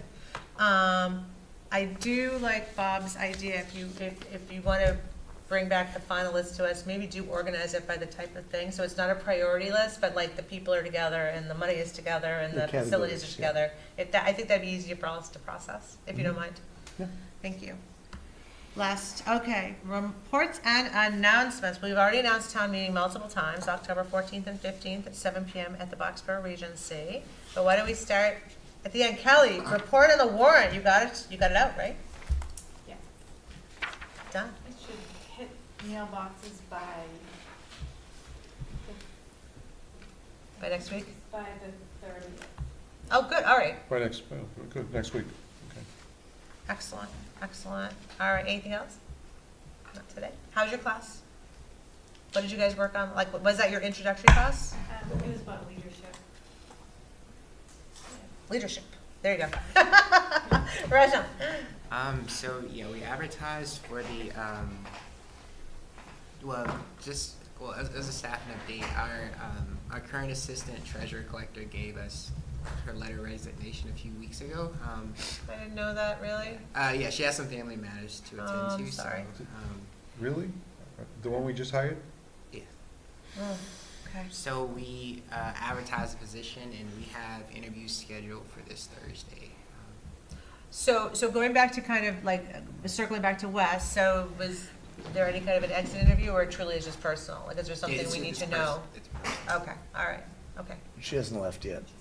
Right. Yeah, her last day with us is October 1st. Yeah, she gave Okay. us a month's notice. Well, that was kind of her to give us a month then. Okay, thank you. Yeah, but it's, I would say in this situation, it's not really like anything related to, it's just family matters. It's not related to the town at all. Yeah. Okay, Yeah, it's all, all right. And then, Oh, sorry. yeah, I gave you an update about the MBTA assessment. I did reach out to Mart. Since our last meeting, you asked about the drug testing. Oh, yeah, I was just curious what they test for. So they do test for marijuana, and when I asked, they said that they follow federal regulations, not state regulations. So they do test for marijuana as a part of federal regulations. for Okay, drivers. I can understand that, okay. All right, well, That's it. So someone started off with an announcement earlier about ICE being, Yep. giving dispatch a heads up that they were going to be in the area. Not aware that they were in Boxborough today, but they're going to be in this general area all this week. So our community services went around with their resource, list that they had generated earlier in the year, and just redistributed these around to bulletin boards, restaurants, the library, town clerk's office, condos, homeowners associations in 4 different languages today to, to resupply. So that's my only update. Thank you. Okay. For me, I had a very lovely morning with members of the Acton Select Board and Finance Committee. We went around and we were, what was it all, Select Board? No, I can't remember. We went around and we're looking at the boundaries. We remarked the boundaries of Acton and Boxborough, and it was really interesting, to find the different places that the towns touch. So that was fun. Didn't know if that's something we would want to do. Acton is doing it with all of their contiguous towns. And they said, some towns like Boxborough and Stowe participated. Concord said, great, have fun.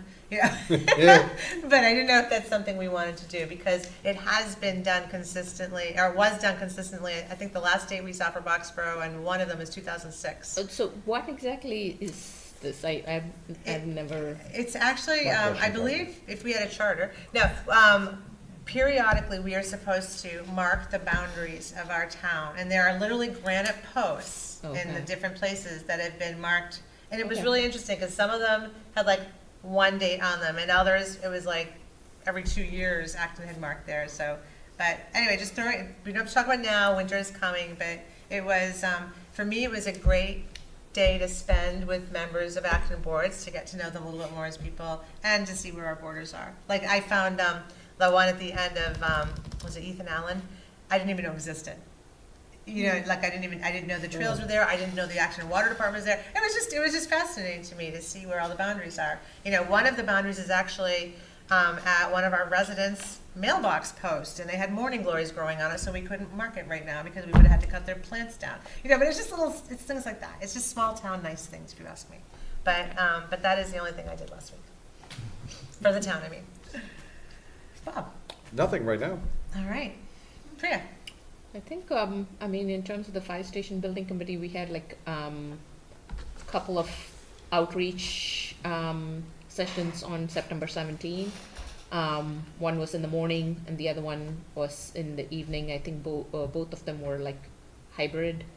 Not much people attended, right? Like it was 4 in the morning and about 4 of them in the afternoon session. Were they new people or people that already knew what was going on? I think a couple of them were like people that were there before, but others were new, I guess. Repeats. Yeah, I think I saw one new face. Okay. Yeah.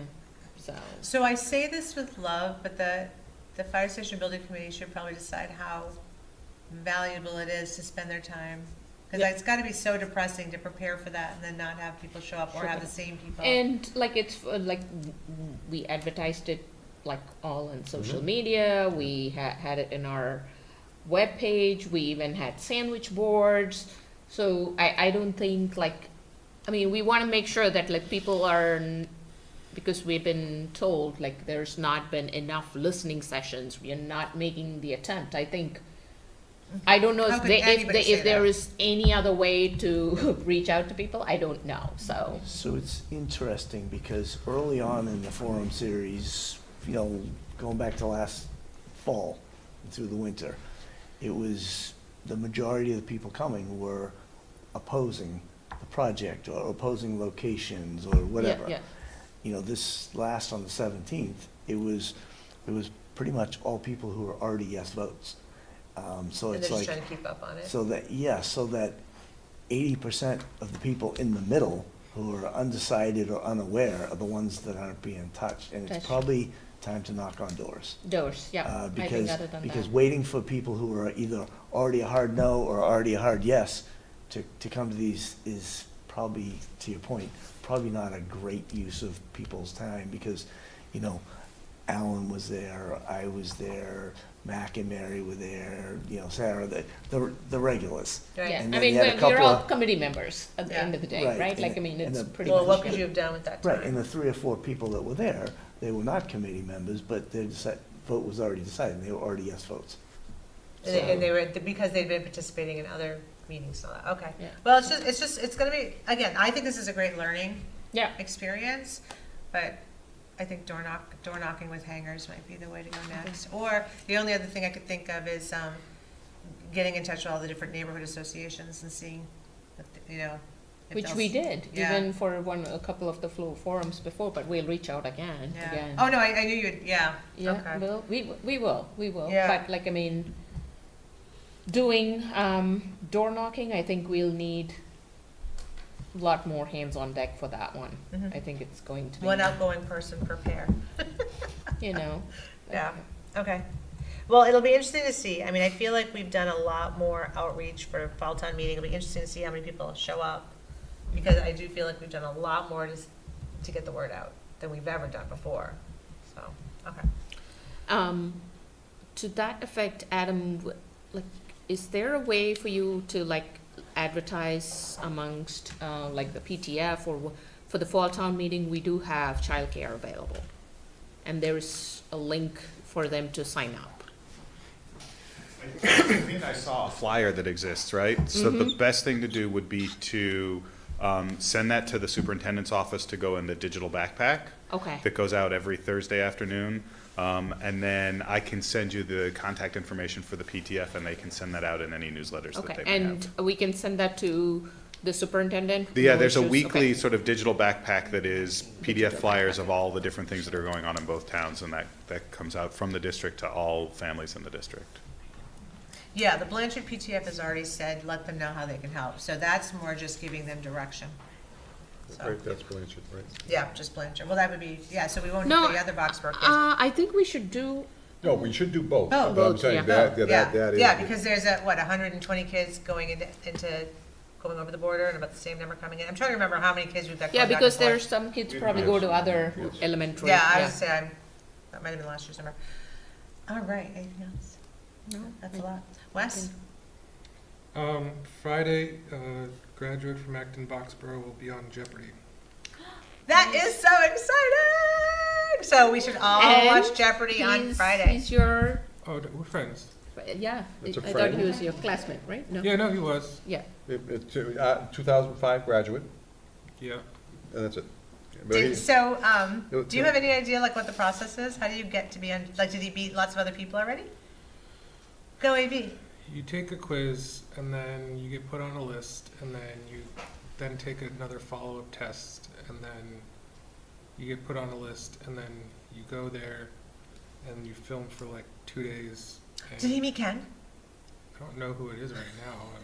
I don't watch Jeopardy. I bet you'd be good at it, though. You will Friday, though. Oh my gosh. Well, I'm super excited. Oh my goodness. All right. Well, we'll watch on Friday. We'll cheer, and hopefully he moves on. His And name is Prasad Patil, and he married his high school sweetheart, who also went to AB and was in our class. Oh, really? Yeah, Sohini. where do they live now? Locally, or do they move away? So what's funny is when I moved to Baltimore, they were actually in Baltimore too, at Johns Hopkins, and then they moved back. I don't know where they live now, but it's somewhere close. Somewhere close by. And All that- right. okay. Well, we'll be sending happy wishes, good wishes, and all that. All right. Minutes. I move to approve the select board minutes of September 8, 2025, as presented. Second. Any further discussion? All those in favor, please say aye. Aye. Aye, opposed, abstain. All right, unanimous. All right, upcoming agenda item. We did have a resident send a letter, very upset about people coming into the transfer station, especially contractors sending in multiple vehicles. So that will be an upcoming agenda item, unless, okay. So we can review that again. And I understand that they've already taken some steps at the transfer station. Our new employee is checking stickers. And he is handing out flyers, handing out the policies, handing out the rules, and informing people that, oh, by the way, you're here, you should have a sticker on your car. So why don't we get some kind of an update on that at our next meeting then? On how that's going? It's coming in to meet with us. 27th, which is our next meeting. 27. Awesome. Can you ask him then just to kind of give us an update? Well, I think the biggest thing I'd like to understand, because it's going to really help to understand how many people did not have stickers. So my understanding is people are getting a one-time pass. You're here with your trash. We're not going to make you drive home with it, but you can't come back without a sticker. So what I want to know is how tonnage changes in the month of October, if he's coming October 27th, because that's going to be really telling. If tonnage doesn't change significantly, we know it wasn't being abused. It was residents who just were being lazy or whatnot. If tonnage drops significantly, that's gonna give us some information that I think would be good for sustainability to have also. Yeah. Because I have to imagine the people bringing that stuff in are probably not recycling, they're probably trashing. I'm just gonna go into limb. Okay, thank you. All right, so that'll be the next one. All right, I move to adjourn. Second. All those in favor? Aye. Aye, unanimous. Thank you, everybody.